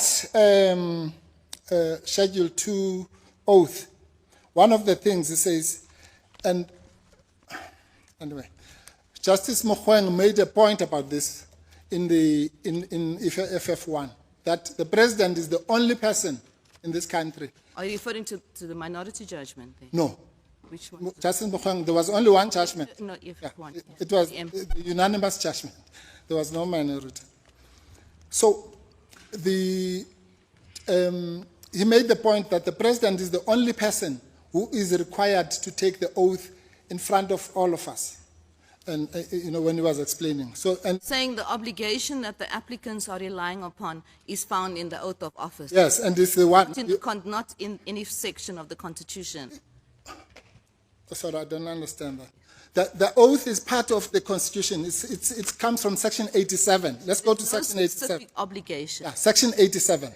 Okay, Section 87 of the Constitution of South Africa.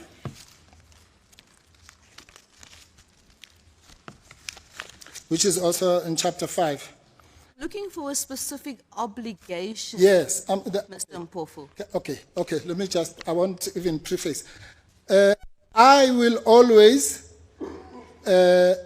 discharge my duties with all my strengths and talents to the best of my knowledge and ability, and true to the dictates of my conscience. That's what, when I refer to the conscience, I was referring to this, okay? Dictates of my conscience. What does that mean? It means I'm not going to say because it is this one or that one, I'm going to be biased in their favor. Define the obligation for me, please, Mr. Mpofu.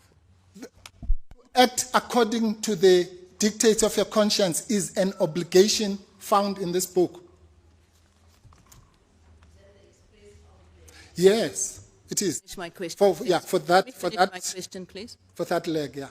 Is that the express obligation that the applicants then are relying on?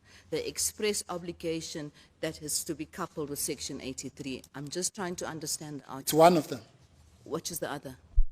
I said, the other one, I made the example to Justice Chikri, I traced it to Section 98 And I said that once you have decided to appoint an acting minister, once you have exercised that choice, then you have an obligation to ensure that it's a member of the cabinet that is appointed. That's a duty that only one person can. Is it an obligation or a jurisdictional fact that must exist? Well, an obligation can be a jurisdictional fact. It's not one or the other. The fact that something Talking about is, exclusive jurisdiction. yes, Obligations in relation to exclusive jurisdiction. yes. Because let me Sorry. finish my question, please. If it's a jurisdictional fact, then that doesn't go to exclusive jurisdiction. Why? Why? If you say, for you as the president to let's say to appoint a director of public prosecutions, that person must have an LLB. That's a jurisdictional fact. Let me try and make it simpler. In order for this court to have jurisdiction, and where reliance is placed on Section 83, it must be coupled with another express obligation of the president, not a jurisdictional fact that must exist before the powers in 83 can be used. No, that's not the law says it must be coupled with another duty, which is president specific and agent specific. And I've just given you two. One. I've heard you, Mr. Mpofu. Yes. Let's move on. Yes. Okay. Now, let's go to direct access Yes. and urgency. Agent. If I understand the applicants, they rely primarily on costs and on expenditure in relation to why direct access to this court is justified. Now, this is my question. If I didn't understand, you'll correct me. Does the possible expenditure to be incurred as a result of the decisions of the president which are being impugned meet the standard of exceptional circumstances that this court has held necessary for direct access to be granted? No, not on its own, obviously. That's not what we are pleading. We are saying that the matter is self-evidently urgent, and nobody seems to have a problem with that. We are saying on top of that, this is a matter of the utmost public importance. I don't think I need to motivate that. And we're saying that the cluster of these decisions is such that they are about to be implemented in 2 days' time. At least the one decision of the appointment of the so-called acting minister. And the other decision, which is the judicial commission, which we say is illegal, is already, I think it has already started. There was a press conference yesterday. So so it's not just a question of cost, in that sense. It's a question of saying, is it in the interest of anybody that billions and billions must be spent in what might then be found in 2 or 3 years' time to have been an illegality? Obviously not.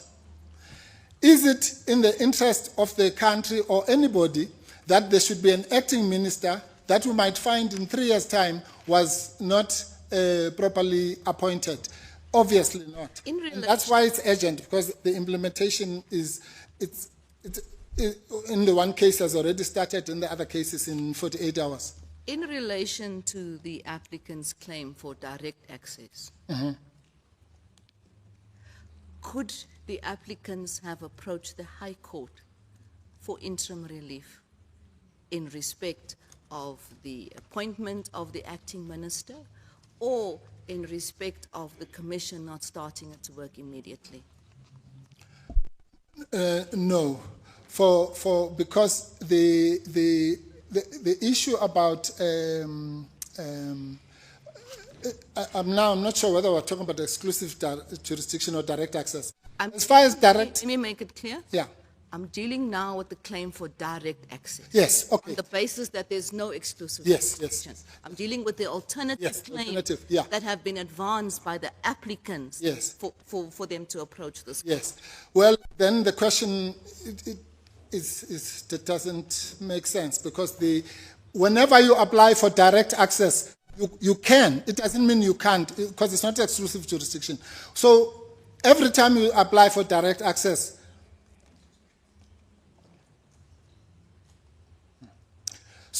every time, Mr. Mpofu, yes, just, I'll request that you at least answer the question. Yes. If you don't understand, ask it to be understood. No, I Don't understand. say the question Okay. doesn't make sense. No. I don't mean it in a negative sense. I said that I'm the stupid one here. Yeah. So I'm saying it doesn't make sense to me. Yeah.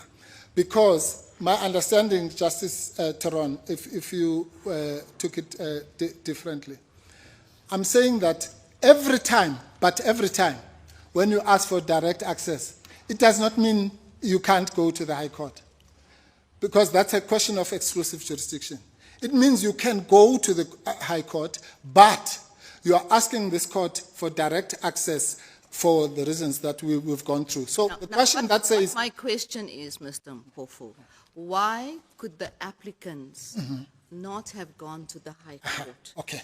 Why could they not have got relief in respect of interim relief, in respect of the appointment of an acting minister and the start of the Judicial Commission? Yes. Okay. Now I understand the question. Because, one, the matter is of the utmost urgency. Two, it is a matter of public importance. Three, it raises important and novel constitutional questions which would inevitably end up in this court. Now, whether we want to wait for that inevitability in 4 or 5 years' time, or we want to do it now, and four, the matter, and this is common cause, does not involve disputes of fact. So all the parties are clear. Can you refer me to the papers where the applicants deal with that? Yes. Where the applicants say that why, in respect of the claim, Yes. direct access, why they can't approach the High Court? Yes, Really? you'll find that on page, and by the way, in the respondents answering affidavit, there's no response to this. You'll find it on page, oh, sorry, I'm looking at the answering affidavit. 9, thank you. Is it 9? Just relying on my genius. You find it from page 10, paragraph 15. And we've put 4 things there. We say, alternatively, and in the unlikely event of this court finding that its exclusive jurisdiction is not triggered, then the applicants will apply for direct access upon the following grounds and exceptional circumstances. 1, the matter concerns an urgent matter of the utmost public importance. I've already said that. We say the court may take judicial notice of the nationwide peaceful demonstrations concerning the Mkhwanazi revelations. The first respondent himself has repeatedly affirmed the urgency of the matter.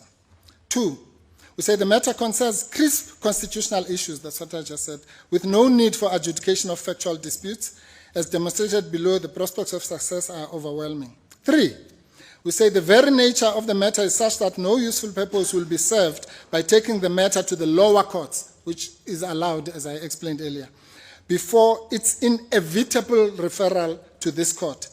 The continuing depletion of taxpayers' money is also of relevance. And 4, we say in the totality of the circumstances, the pleaded herein, and then that obviously deals with the other facts, it is in the interest of justice that the applicants be granted direct access. In other words... What do you say about this court's decisions in Zondi, the Tiki Dry, a number of others where this court has said that it's indirect access matters, the views of other courts are especially important? Yes. And while we might be dealing with an important constitutional matter that may actually sway the scales in that important matter first being considered by the High Court and perhaps the FCA for this court as to sit as a final arbiter. So the constitutional importance of the matter may actually work against the applicants, and I don't see that being dealt with in the papers. Well, it's dealt with in the 15.3. Let me repeat again.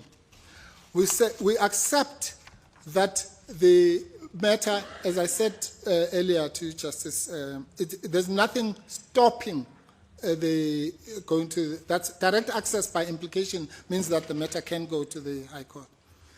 But we say that... For you, just to preface it, it's on the applicant to show why it should be decided by this. Yes. Why? It's because if we did that and waited for the matter, what we call the inevitable referral to this court, as I say in 3 or 4 years' time. If we waited for that inevitable arrival of this matter to this court, by then there would be no country left in the sense that you would have had an illegal... Is that dealt with on the papers?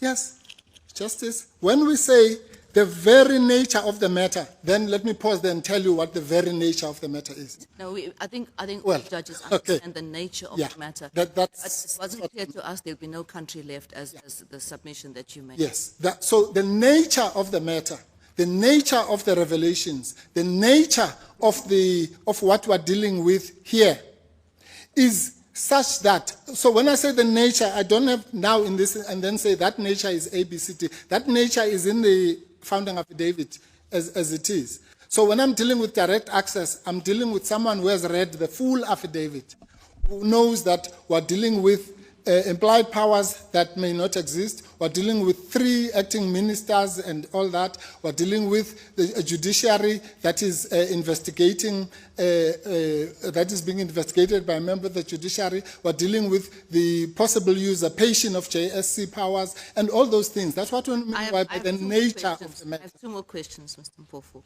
The one relates to separation of powers. Yes. We look at Section 85. Yes, I have. Section 85 vests executive authority of the Republic with the President. Correct. Now, would it not imperil the separation of powers if this court was to interfere with the President's exercise of his authority? Yeah. No, it wouldn't.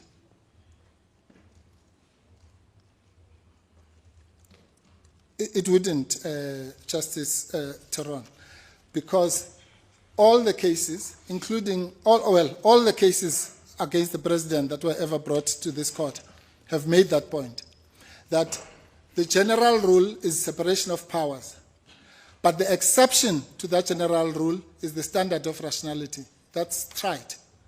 So the fact that the President can, we're not in England where the Queen can do whatever they want. Here we have a constitution, so the President can do whatever he wants, but it must be rational. And who are the determinants of rationality? Judges. So the only place, once you feel that the President has done anything that's irrational, there's only one place where you can go to. It's a court of law. If that court of law is going to say, well, go back to the President, well, then we'll have no country again. Mr. Mpofu, if the court is not with you on the merits, what are your submissions about costs? The 2 applicants, at least, well, in short, BioWatch applies.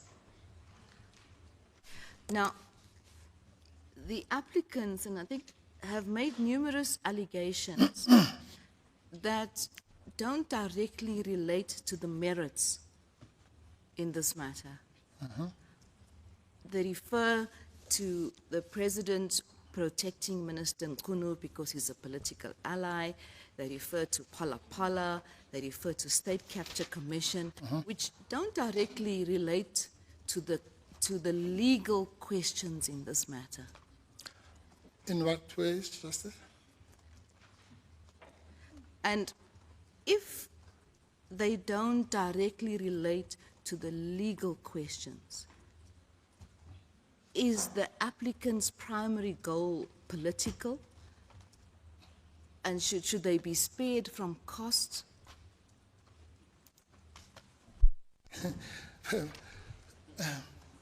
Okay, first let's start with the first leg. I can't fathom why the allegations, which are not denied, by the way, about what we call the factional or political affinities or the historical relationship between the president and Minister Mpofu. Everybody knows that they were the two top of the ticket in the so-called CR17 matter that has come to this court before. So I'm sure this court is familiar with it. Everybody also knows the Pala matter has also come to this court.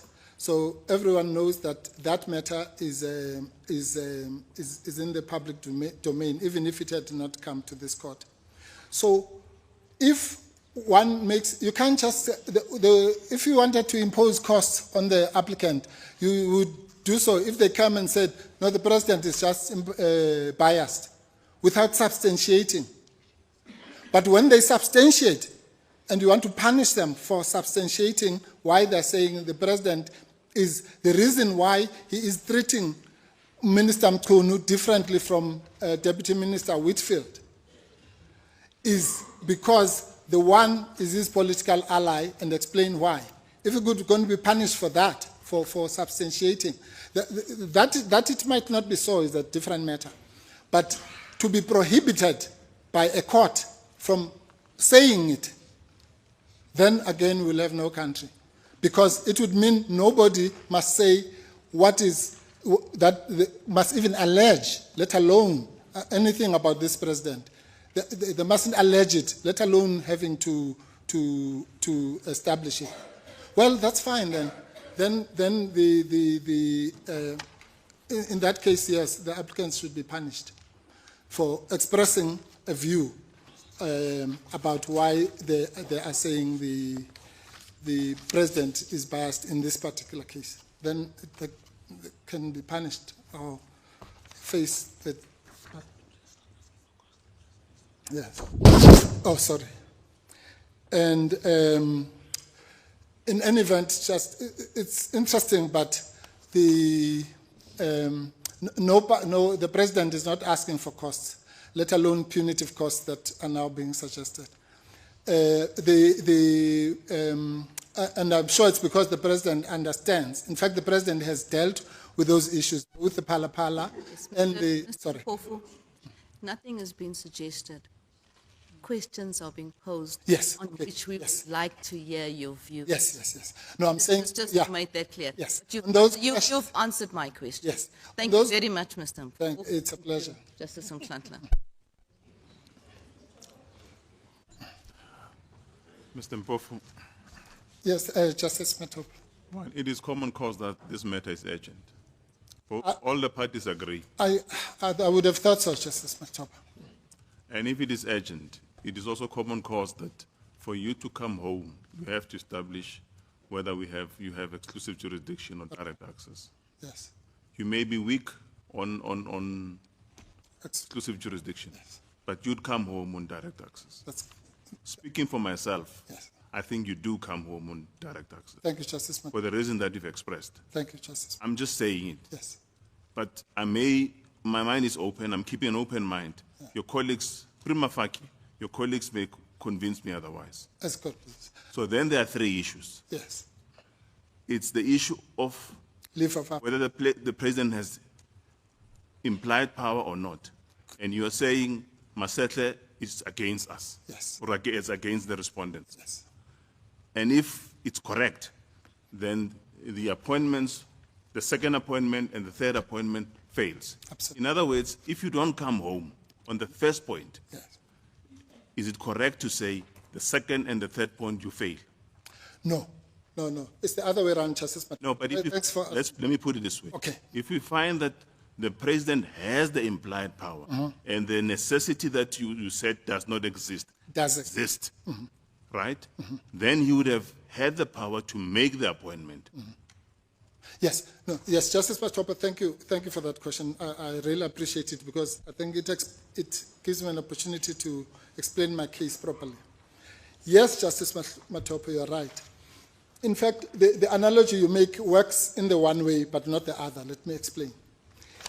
If we are correct that the president does not have implied power to act, in other words, he acted ultra vires, then there's no need for this court to then examine whether that leave of absence was rational or not, because it's already ultra vires.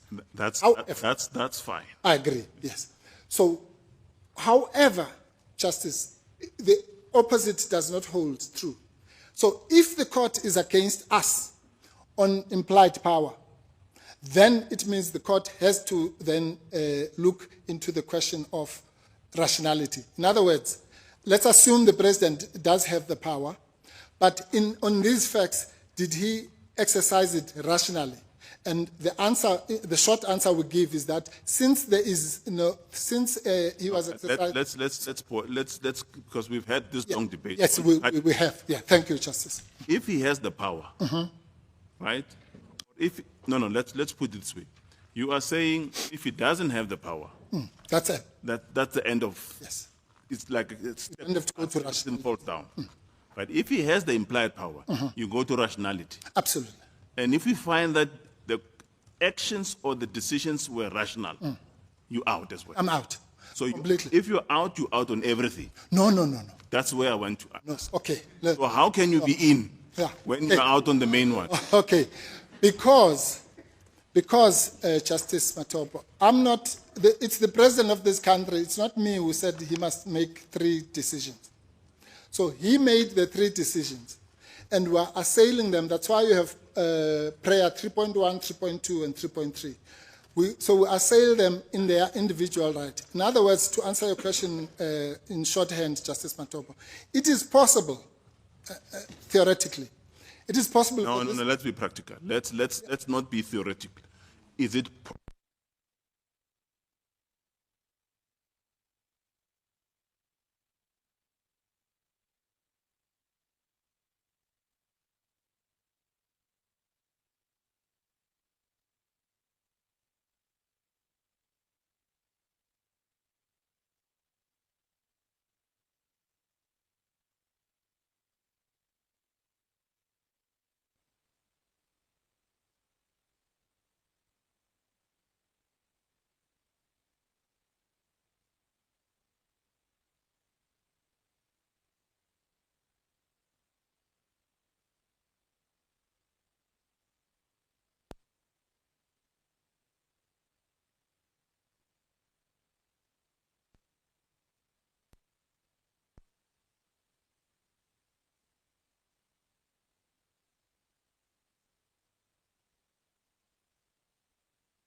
Shouldn't be fine. Thank you.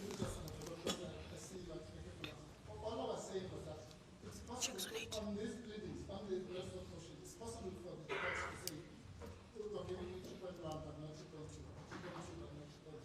So it's not like those cases where if you don't come right on 2.1, you're out. And the reason for that is because, for example, while the... Your mic is not on, Mr. No power. I thought it was still not working. Not working. Thank you, Justice. No, you're right. I thought everything was out. Okay, but, it's back. So I'm saying, Justice Matopo, pardon?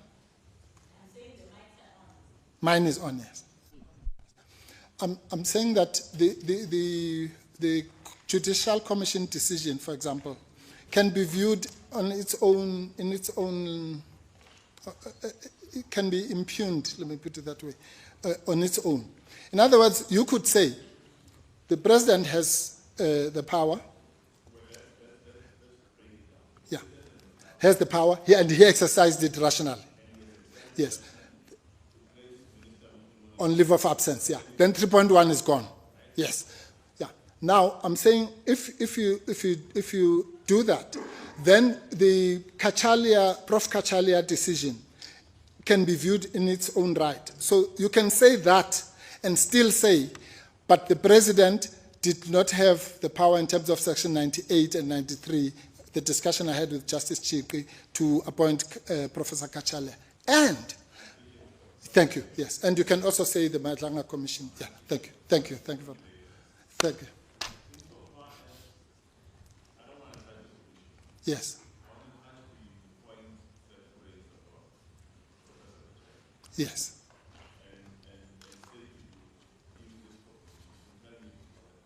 Yes. Yes. For me, it seems like you place more emphasis on the president, because I will appoint, I decided to appoint. Did I read it correctly? No, you read me incorrectly. Because that's what Justice Chikwi was accusing me of that as well. And then I took her to page 91 to show that it's... So it's not? No, it's not. It's not just the announcement. It's what he says in the answering affidavit, which is the same thing. So are you saying constitutionally, the president, okay, let's say it's common cause that the president constitutionally, in terms of Section 91(3)(c), See, yes. can appoint an outsider As a minister, as a minister? 100%. Right. Now, if we take the facts of this case, if correctly the president has exercised the powers which you are disputing, the implied powers to put Minister Mchunu on leave of absence, Yes. he's off. And the president exercises his power in terms of 91(3)(c) to appoint Professor Kachalia. And once he's appointed, he becomes a cabinet minister or a cabinet member. Yes. Right? Professor Kachalia will not assume or take office until he has been sworn in. Sure. Right? We agree. We agree.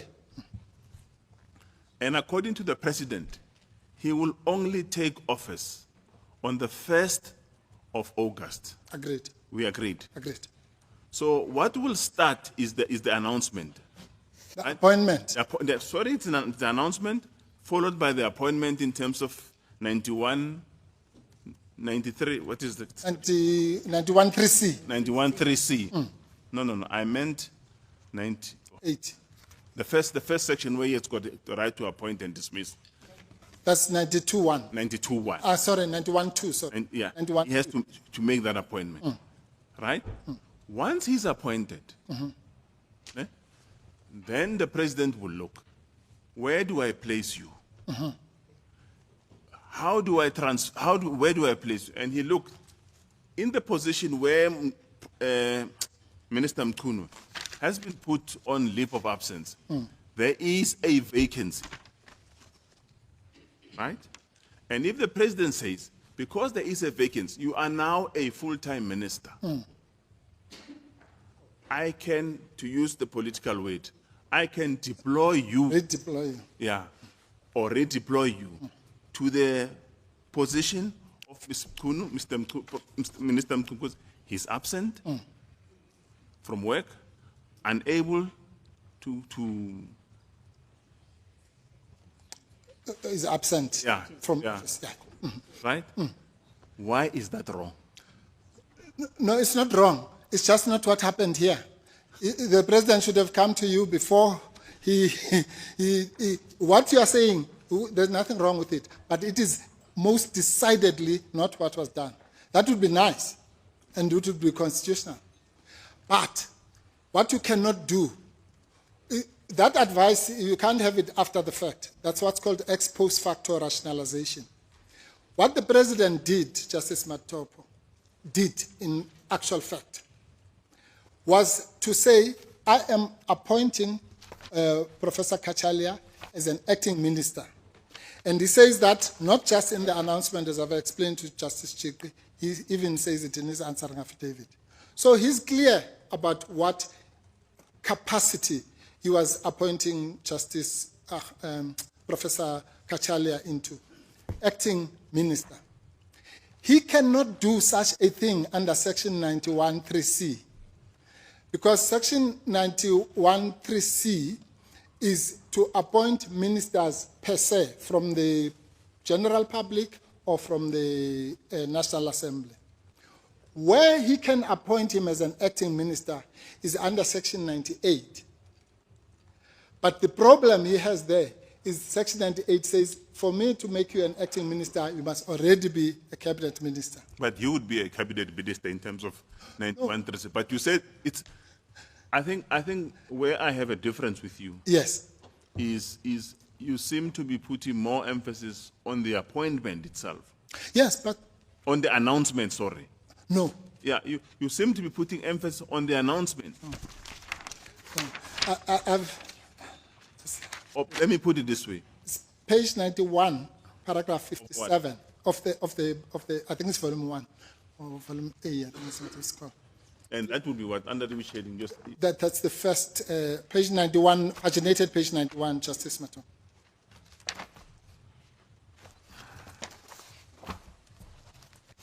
I need to get there. This is a very important point for me. It is. No, it is indeed.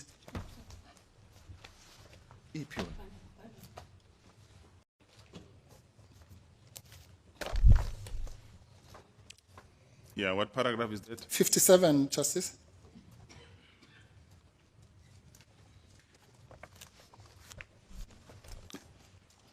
I've elected to appoint an acting minister of police from outside cabinet, as I'm entitled to do in terms of Section 91(3)(c). That's a misstatement of the law. Section 91(3)(c) does not entitle him to elect to appoint an acting minister of police. The section which he was obviously oblivious of, which entitles him to appoint an acting minister, is Section 98. But Mr. Mpofu, I think we're quibbling with words. There is no way that the president could have appointed an acting minister from outside. Well, that's what he says, under oath. So we must tell him he's lying. There's no way, but there's a way, because that's exactly what he did. No, I can't take it any further. Well, we wouldn't be here, Justice Matopo. The only reason we're here is because the President Ramaphosa says, I swear before God that I have elected to appoint an acting minister of police from outside the cabinet. But is this not the debate that you have with my sister, Teron, that we put in form over substance? Well, maybe. It looks like it is. But the point is... But it looks more like it looks more like it, not any other way. But no, Justice Matopo, with the greatest respect, what you are doing is actually doing the right thing, that no president in his right mind could appoint an acting minister from outside the cabinet in terms of 93(1)(c). We agree. It is wrong. Thank you. Yeah.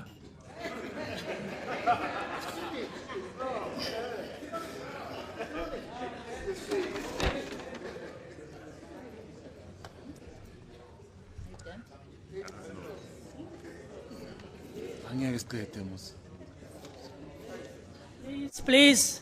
Shh. Justice Majid. Mr. Mpofu, just exclusive jurisdiction. You rightly said that one must have regard to the pleadings to determine exclusive jurisdiction. Can I take you to paragraphs 13 and 14 of the founding affidavits, pages 9 and 1.3 and 1.4, yes. I'm there, Justice.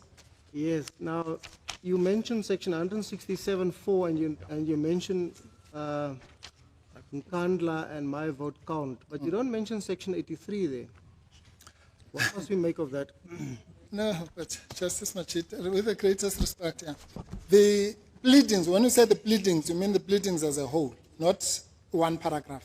So section 83 is if you go to, Can I just stop? yes.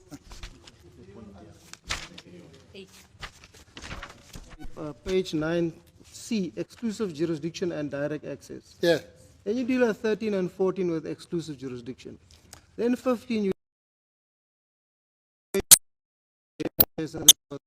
Yes. No. There's nothing wrong with that, just Mashit. All I'm saying is that when you look at pleadings, you look at the pleadings as a whole. So if you go to paragraph 39, you'll see where, 40 rather, yeah, where we outline the requirements of section 83. Okay? And if you go to, where it says the president must uphold, defend, and respect the constitution as supreme law or whatever, then you'll also find in...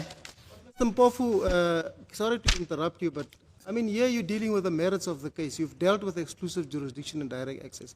These you quote in the context of these three issues that we did. Yes, but that's what it means when it says the pleadings. It means the pleadings, including the merits. The pleadings, Is that your answer? they stand. Is that your answer? Yes. In Gaba, it says all if to find jurisdiction. Can I go to the second aspect? I'm satisfied. Thank you. Thank you. There was something that struck me in this case about the Commission of Inquiry. Right. And you mentioned earlier the entire judiciary is tainted by these allegations. The entire? Judiciary. Yes. You even spelled it out, judiciary. Yeah. Which includes the entire judges of the country. That's what it says. That's what you said. No, that's what Mkhwanazi says. Yeah, that's what he says. Yeah. You say, therefore, Justice Madlanga is disqualified from hearing, No. from sitting in the Judicial Commission because he's a judge. You It's said got it should have been a commission and then it would have other problems. No. It's got nothing to do with Justice Matlanga. It says there is a species of Nemo Iudex called institutional I bias. understand that. Yes. So it's the institution, not Justice Matlanga. I understand that. That's why That is standing in the dock. yeah. The entire judiciary is in the dock. disqualified as an institution. Is in the dock, yes. But why is the case in this court before the judges? How are we qualified to hear this case and he's disqualified as a judge of the institution to? I hope I'm not sounding facetious. No, But it just well, occurred to me, I want to it's a answer different that thing, question. because we are asked to decide this challenge, which goes to the heart of the establishment of the commission. So how are we qualified, but another judge, a member of the institution, is disqualified? Qua judge. No, but Justice Machit, you are qualified because you swore when you were being admitted as a judge to apply the Constitution of the Republic of South Africa. And we are saying here that in the leave of absence decision, the Republic of South Africa, the Constitution of the Republic of South Africa was breached. That's got nothing to do with Justice Matlanga or anybody. We say the appointment of Acting Minister Kachalia was unconstitutional and all the things that we say. That has got nothing to do with this. And we say in relation to the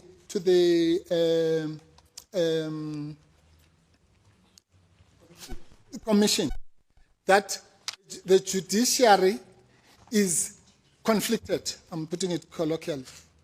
Now, every time, in fact, when you do a recusal, you do it to the judge.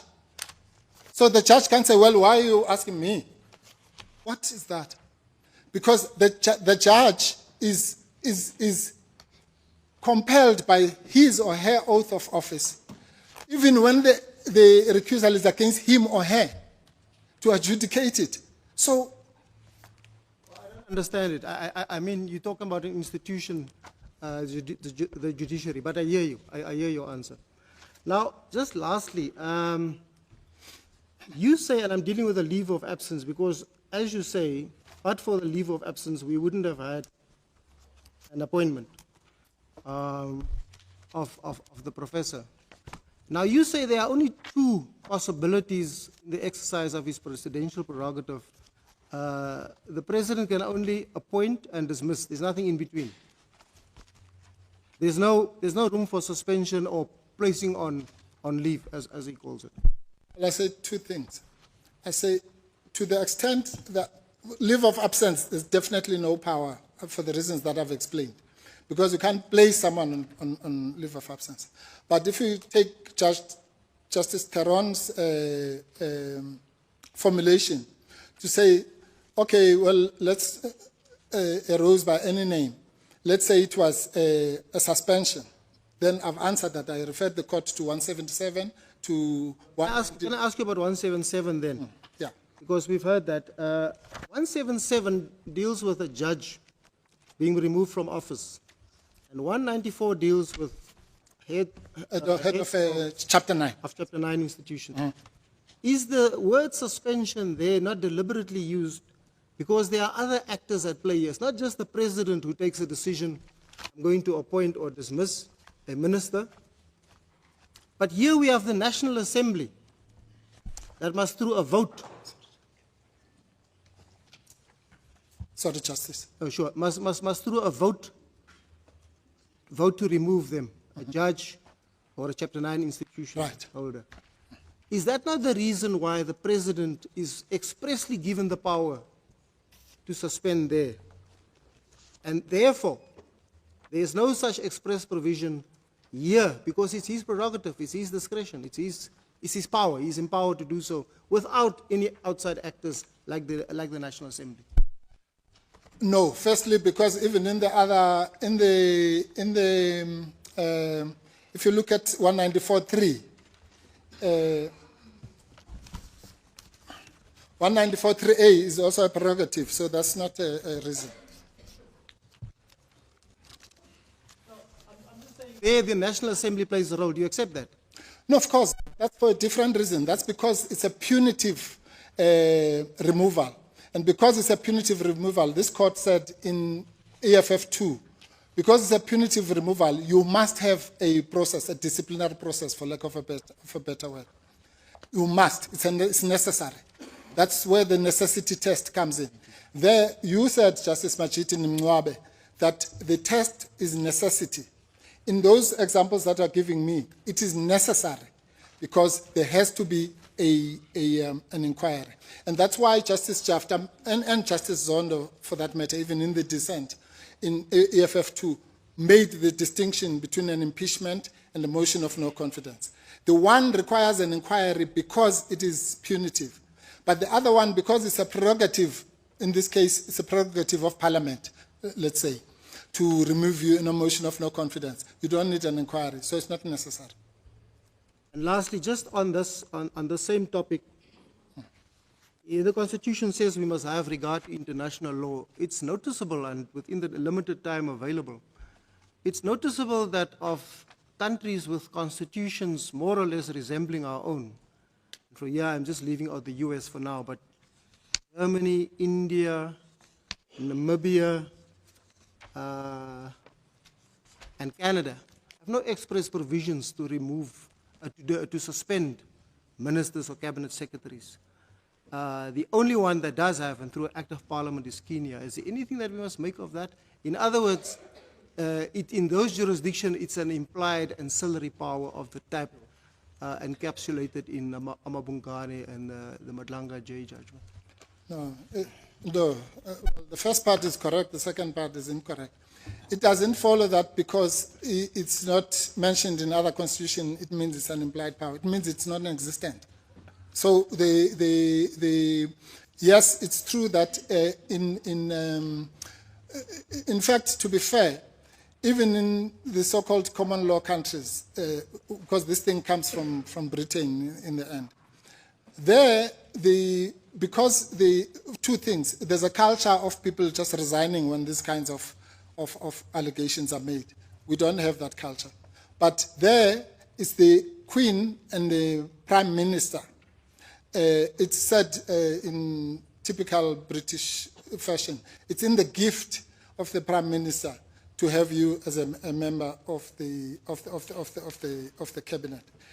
But here, the point I was simply making, Justice, was that you can't imply if you use the test that you gave in Mwabe and the test that's given in Amabungane, and for that matter, the test given in Masetla, you can't imply that the power to place on special leave, assume there's such a thing, the power to place on special leave is so connected as the breaking of the egg when you are making omelette in the example that Hoekstra made. In other words, you can't make the omelette without breaking the egg. So you can't say you can't dismiss without leave of absence. That would be far-fetched. That means that if a minister is accused in the public domain of something that's less serious than would have warranted removal, the president must then dismiss. Yeah, no, there's no in between. There's only appointment and dismissal. Yeah, can dismiss or retain. There's nothing wrong with him retaining. There's no via media. No, there can't be. Only via media. It can't be in our heads. The via media must come from the law. Yes, That's what Fetshaw says. Thank you, So Mr. Justice, sorry to. It's an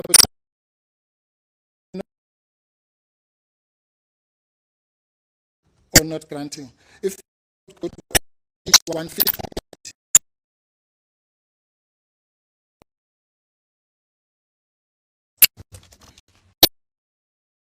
This, while you let me explain to you why the president.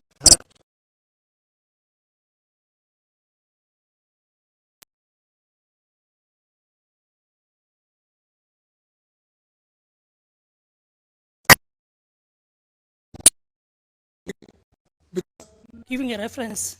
Yes, 158. Okay. Let's proceed with the questions. Yes. Otherwise, you'll never finish. No, let me. Well, What are you doing there? Wants to let's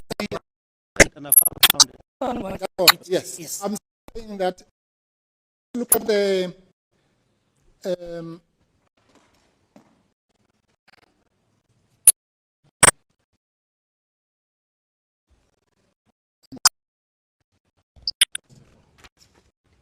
You seem lost. This is the Zweli Mkhize matter. Yes. I don't know what the point is you want to make. He says he's pending the outcome of the investigation and the SIU final report. No, let me. The point to make there is that, okay, the first sentence. So I hereby to place forcefully. Now, so if there's a, I know you concede neither, but if there were a power to at least grant, yes. then that would have to be an implied power, because it's not expressly conditioned. Certainly. So if a cabinet minister gets a cancer diagnosis and wants to take 6 months off for treatment, requests special leave, you say the president's only permissible response is to dismiss her from the cabinet. No, that's not what I'm saying. Well, if she says, I want 6 months special leave for medical reasons, you say the president doesn't have the implied power to grant that. No, I say he doesn't. But I'm saying something more, Justice. So if he doesn't have the implied power to grant, what can he do if the minister is going to be off for 6 months for medical reasons? What can he do? Yes. In the best interest of the country, what he can do is to remove that minister. And when the minister assign those powers to somebody else. So the answer to my question was his only option would be to dismiss her. You see. Well, you can call it dismissal, removal, withdrawal of the powers. Yes. A cabinet minister. Yes, but I want to qualify my answer if I may. My brother Majid touched on questions in other jurisdictions, also in the limited time I've had available, in jurisdictions which come from a similar parliamentary culture to ours in the way cabinets are composed, in the discretion of a president or a prime minister. Yes. Sometimes I appreciate nominally through the crown. At the pleasure of the president. The idea of ministers being on special leave is of frequent occurrence. And it can include for personal reasons, including medical. In Australia, there have been several instances where it is pending a commission of inquiry. So it, as an element of prerogative, it doesn't seem alien. No. And to the extent that our Constitution expresses the idea of appointing and removing cabinet ministers, seems to be capturing, and I think your submissions mentioned the prerogative. It's basically expressing in words the prerogative of the head of the government to compose his or her cabinet. Yes. And if other countries allow, who live under a similar regime, have procedures for granting leave of special absence to cabinet ministers, why would it not be regarded as suitable here? Is it consistent with our Constitution, for example, to say that the only answer to an unwell cabinet minister is to remove them from the cabinet? Well, the first answer is that we can't do it just because it's done in other countries. That's why we have our own constitution. Otherwise, we should just go according to the constitutions of the world.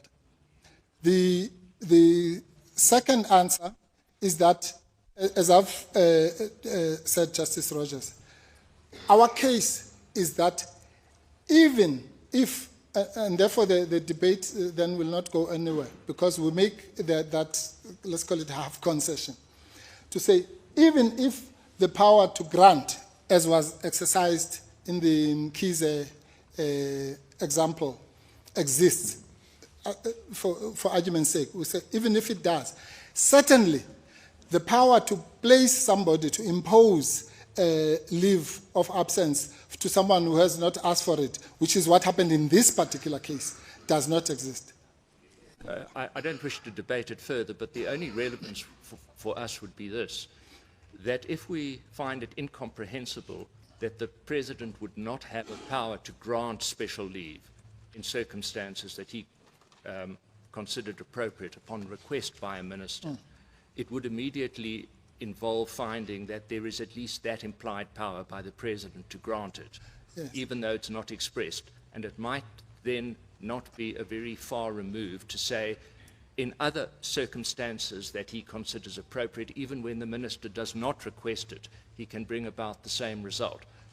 That's significance. I appreciate you've got stage 1 and stage 2, and if you fail on those 2 stages, you've still got the further argument. You say that it was in any event irrational, even if he had the power. Yes. Thank you, Justice Rogers. If I may just, as I did with Justice Colapen, again, the one thing that I must not leave this court with anybody having an impression that I am saying is that the President can only fire or hire.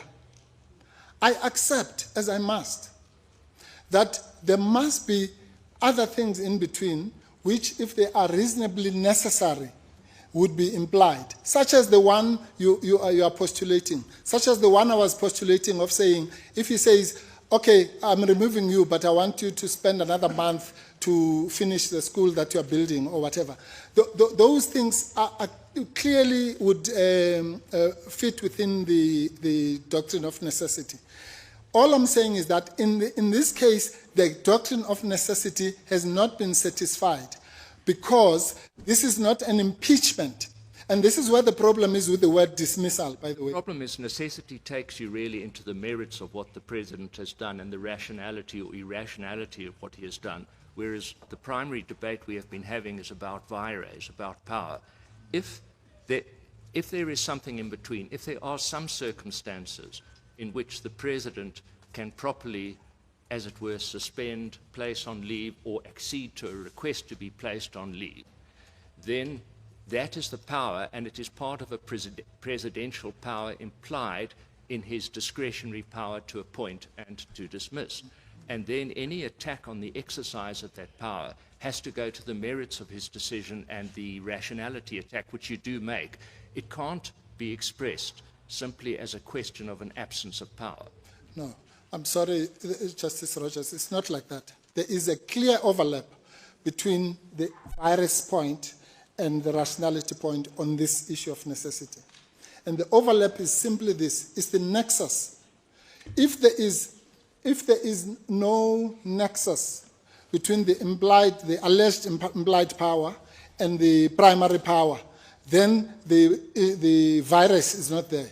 Similarly, if there's no nexus between the action that is taken and the purpose of the section, then it's irrational. So the necessity point overlaps both legs. Yeah. My last question, and I will just write down what you say. Yes.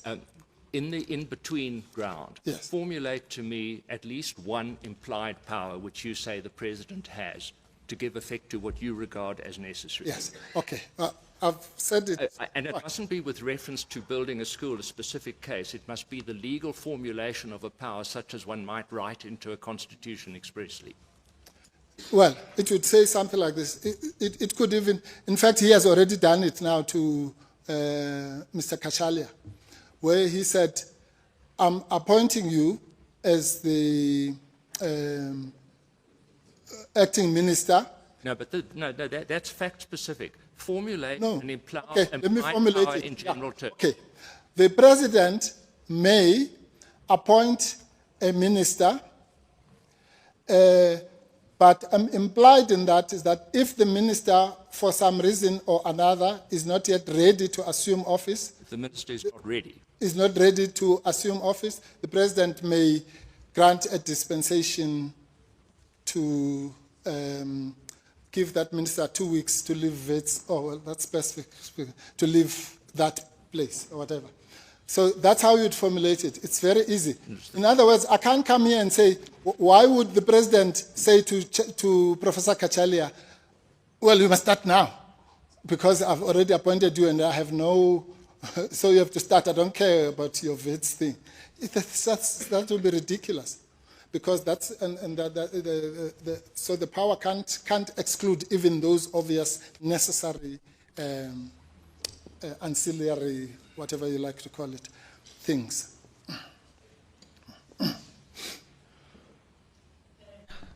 Looks like we've exhausted our questions. Okay. Thank you. Thank you. We need to hear The other, yes, well, yes, I wanted to round off, but I'll do that in reply. Yeah, it's fine. No. Thank you. I'm indebted to the court for that. Thank you, Mr. Let's go, please. Mr. Mpofu.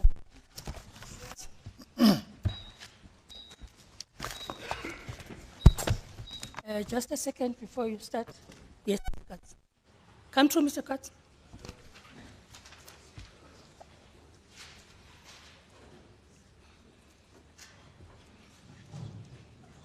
Before you proceed, there's that document, the National Security Strategy. It's not going to be admitted. Don't even refer to it. Thank you. Justice Mpofu. You may proceed. We have half an hour to divide our argument. I will deal only with the question of vires, whereas my learned friend will deal with the question that arise other than vires.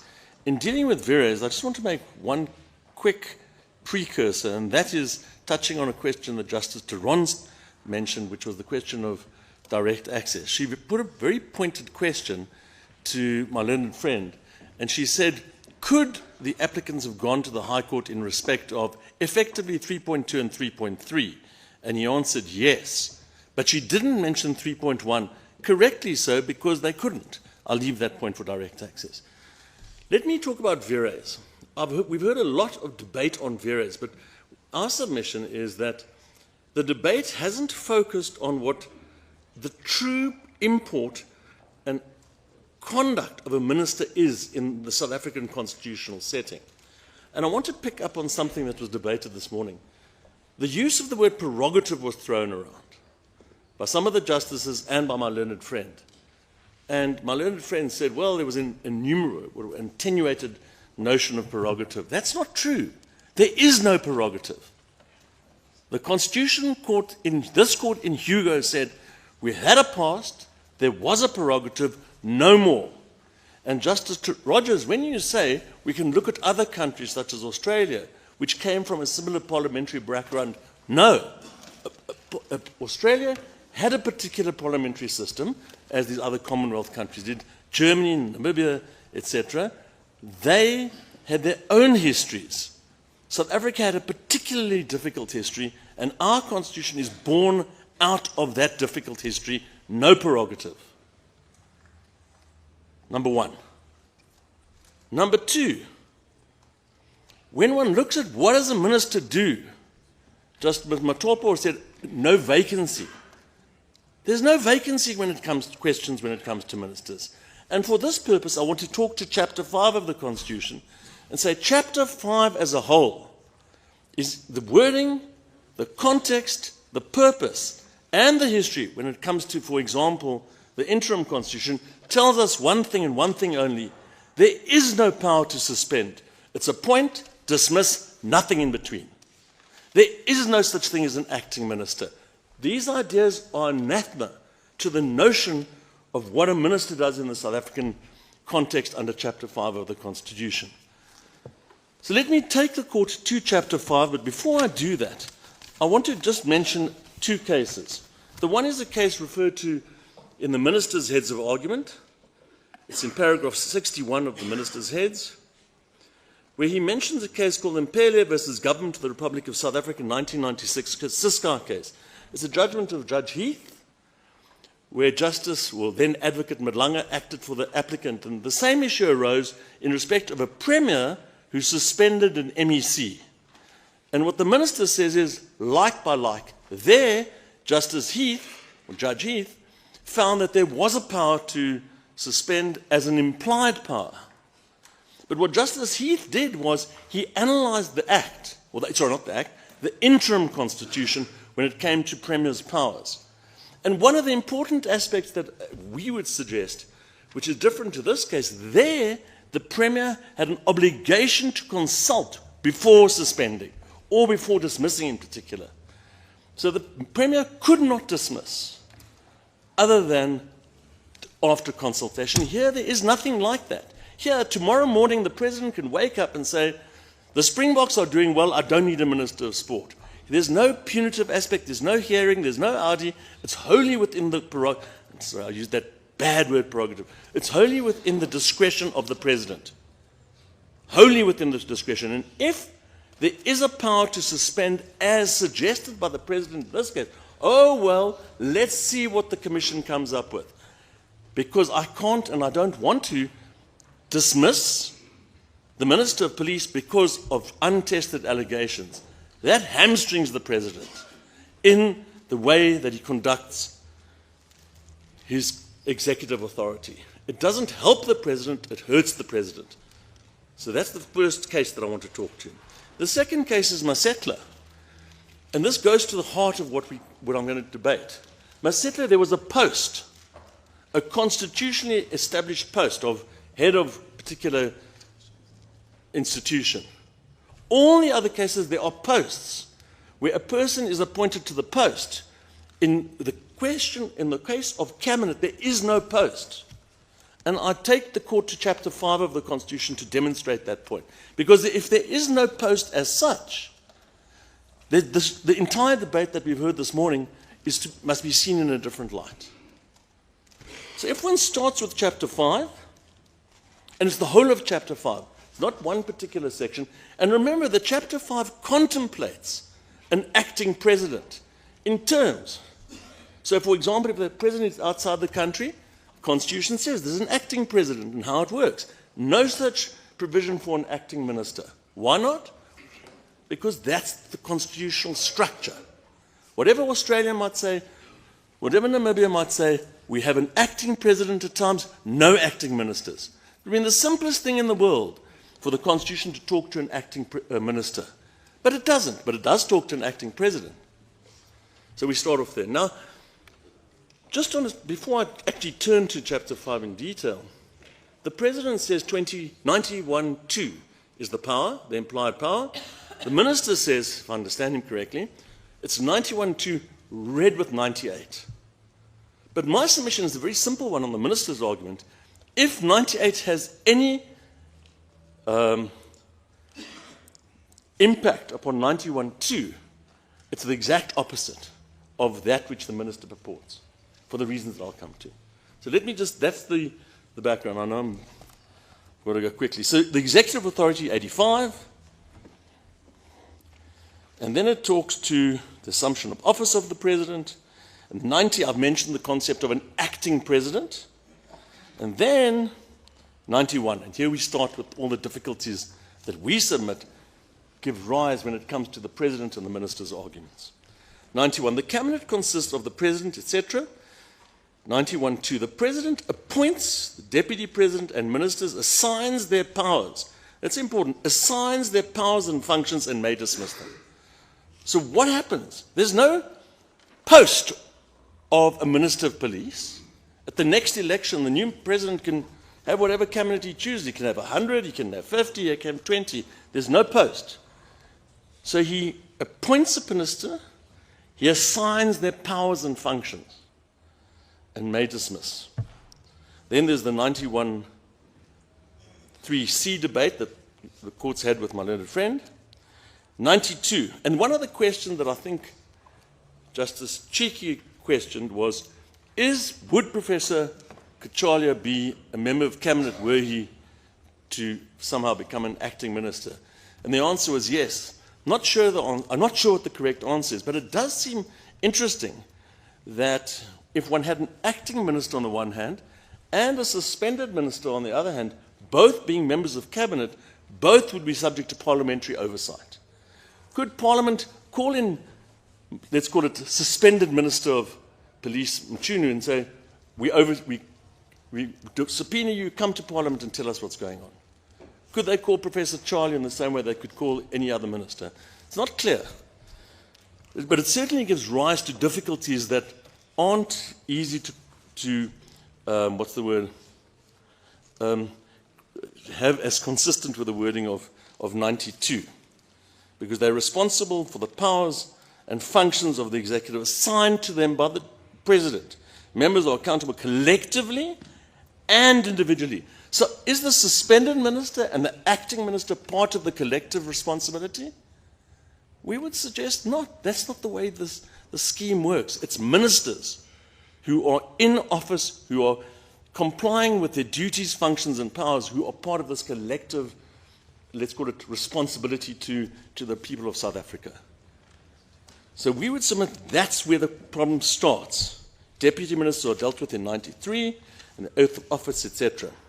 97 talks to a transfer to a member of the cabinet. Let's just stop there.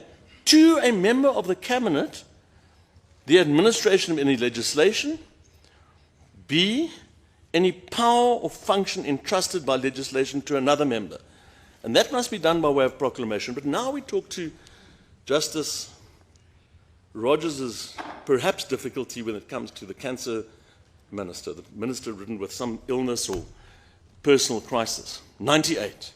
And this is what the minister talks to when it comes to giving effect to this notion of implied power under 91.2.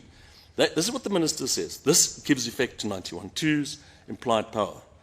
Temporary assignment of functions. So it's temporary. Who may it be given to? A cabinet member. Not somebody at Wits.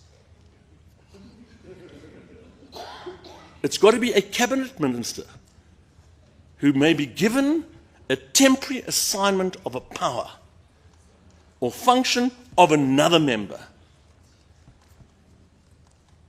When that other member, the Minister of Police, is absent from office or is unable to exercise that power or perform that function. So the whole idea of 98 is where one has a minister who is, for example, sick and is unable or absent from office to exercise his or her power or function, then the President may assign a cabinet member that power temporarily. And the President doesn't have to go through the proclamation fact, which he would have to do under 98. That's what Section 99 says. A cabinet member may assign any power function that is to be exercised, etc. So now I turn to the question of what happened in this case on the facts, and I've got 3 minutes. One, if the President had no power to suspend, it was appoint or dismiss. And we say there can be no difficulty. The court has suggested the question, oh, it's so difficult to have a situation where it's black or white. But we say not, the exact opposite is the case. It's easy to have black or white because He can dismiss the Minister of Police tomorrow for no reason, for good reason, for bad reason, as long as it's rational, in the interest of the executive authority for the purpose of the people of South Africa. So the President says, look, I need a good police service. I need policing to be done properly. While this minister is under investigation, it's not that I'm punishing him. It's just that I don't want him to be part of my cabinet. What's wrong with that? Nothing. And that's what he should have done, if that's the view that he took. So he says, well, I don't want to keep the minister here because it's not good for perception of policing in this country. I'll dismiss him. Next week, Justice Madlanga Commissioner Madlanga comes up with a clean bill of health for the current minister, or the previous minister of police. The President can appoint him the next day. What harm has happened? Nothing. That's how it works. There's no need for suspension. The President can appoint on one day, dismiss on the next day. The first respondent knows that very well. The first applicant knows that well. And we can think of examples where a minister was a minister for a weekend because of the public outcry.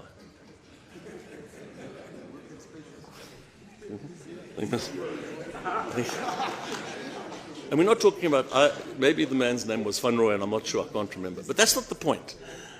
The point is that's how the system is geared to work in our country with this constitution. So we submit, simply put, if the President has a problem with any of his ministers for whatever reason, he dismisses them, he transfers their powers to another member of cabinet, not somebody outside. And if it turns out that the person gets better, they recover from their chemo, whatever it is that they're having, he just appoints them again. It's as simple as that.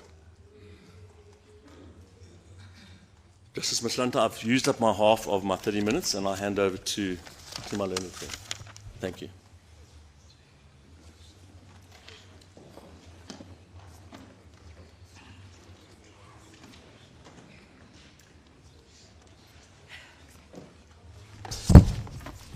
Justices, thank you, and a good morning. That is taking a bit longer. I was fearful there might be a tea break just before I commence. But I think I can go ahead. Thank you very much. Justices, my only address is limited considering all the submissions made by my colleagues. We are limiting our submissions only to two things: the establishment of the commission, the consequences of such establishment, the cost implications, the impact of the revelations by Mkhwanazi on state security, and the consequences that follow by taking the duties of the police and placing them directly on the powers of the commission. Now, Justices, before I even go anywhere else, I would wish to refer the court to page 33 of the record, which is MK1. Now, this would be the media statement that was issued on behalf of the judiciary as far as it relates to the allegations by Mkhwanazi. Paragraph 3 of this statement states the following. It says, in this regard, the Acting Secretary General of the Office of the Chief Justice has formally requested the National Commissioner of the SAPS and the Provincial Commissioner, Lieutenant General Mkhwanazi, to furnish evidence in support of these allegations and to lodge formal complaints where warranted with the Judicial Services Commission and the Magistrates Commission.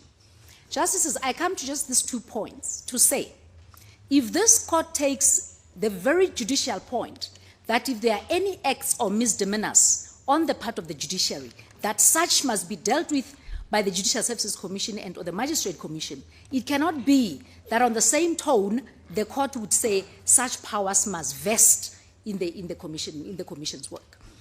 Secondly, Justices, we say, in the event that the commission itself goes ahead and attends to the work that is envisaged under the complaints by Mkhwanazi, then what? We then go into the roles and the responsibilities of the police And we say the responsibilities of the police as far as national security is concerned is to protect, is to investigate, and is to make sure that any misdemeanors that are complained of by General Mkhwanazi are addressed in a manner that the police ought to. And we are saying, based on the machinery of the SAPS, the constitutional rights and obligations vested in the police, if such are now taken and placed in the hands of the Commission, is no less than usurping the powers of the machinery of government to deal with crime and related issues. Now, I once again would like justices to refer again to the very following paragraph. And this is what the court says. It says, these bodies are constitutionally and statutorily mandated to investigate complaints against judicial officers. And we say, justices, just by the fact that, one, the allegations and revelations implicate the judiciary, and the judiciary agrees and says, in cases where there is any ill conduct impugned on the part of the judiciary, the appropriate forum to deal with those becomes those specific arms.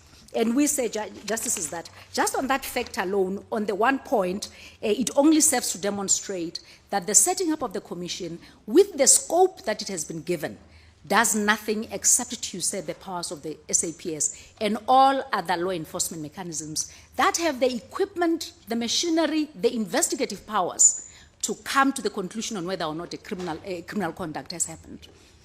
But justices, on the further leg of this argument is the following. When we look at the responsibilities of the police and we look at the investigative powers and the machinery that is vested on them, can we then say, if the Commission does its work and comes back, does that take away the duty and the responsibilities of the police? And we say no. Let's assume a report comes from the Commission. The duty of the police, as we have seen in commissions in this country, is that they still have to go and do a fact-finding mission, satisfy themselves that there are tribal cases that relate to criminality or any other concern raised. So justices, that becomes my very first leg. And we say, justices, that in terms of national security, we say the President ought to act decisively. He ought to act decisively. And justices, I'm not going to repeat what my colleagues have said, but as a matter of fact, can the question of placing somebody on precautionary substitution on an indefinite period be deemed to have been rational? Now, justices, I have dealt in a more detail on the duties of law enforcement and how they overlap the functions with the new responsibility of the Commission. And we say this can only create the confusion between the organs that ought to do their responsibilities vis-à-vis what is being given to them. Now,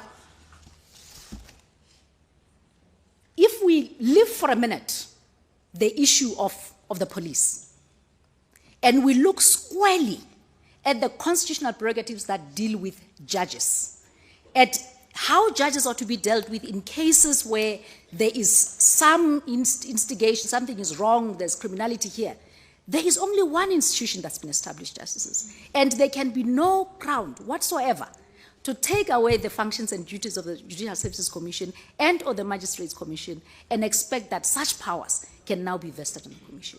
In fact, if anything at all, what would simply happen, Justice, which is what we are fearing at the end, is that the cost implications would have quadrupled simply because, one, the Commission would have incurred its own cost in doing the work, and once again, the JSC will have to sit down and do the same thing.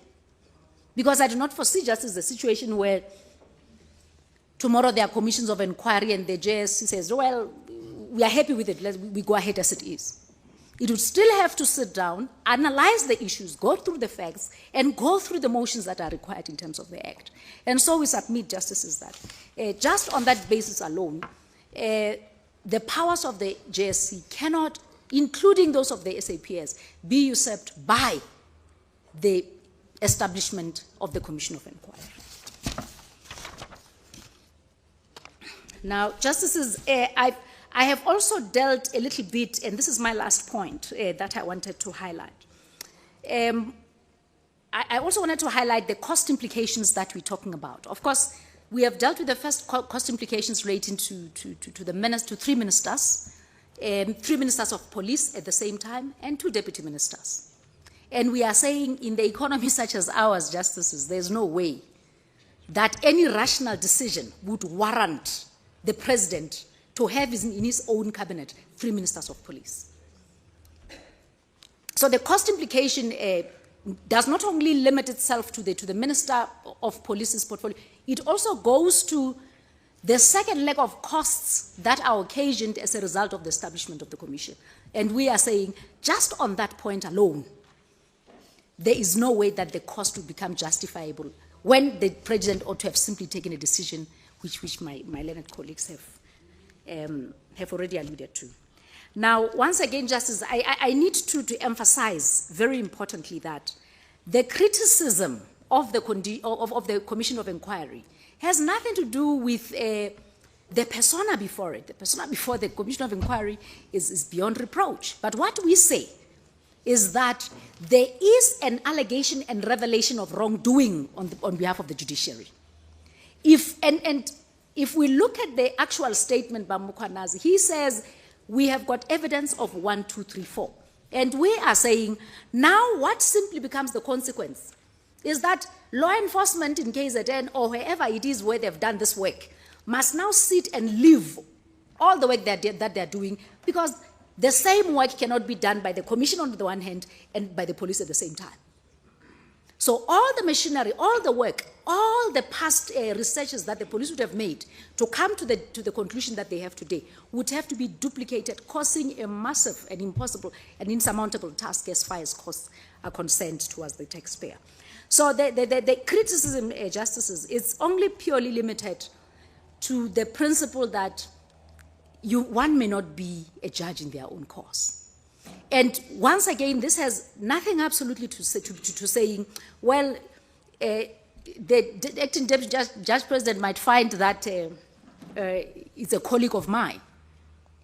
And then we come to the process of saying, okay, if it's a colleague of mine that I'm close to, now I have to recuse myself. We are saying this would simply make it impossible from any arm of government, let alone the police and the very JSC, to conduct its business efficiently. Justices, I think these are the 2 points I wanted to make before you, and if there are any questions, I'll be happy to take them. Okay. Yeah. Thank you. Thank you. Yes. Thank you very much, Mrs. Court, please.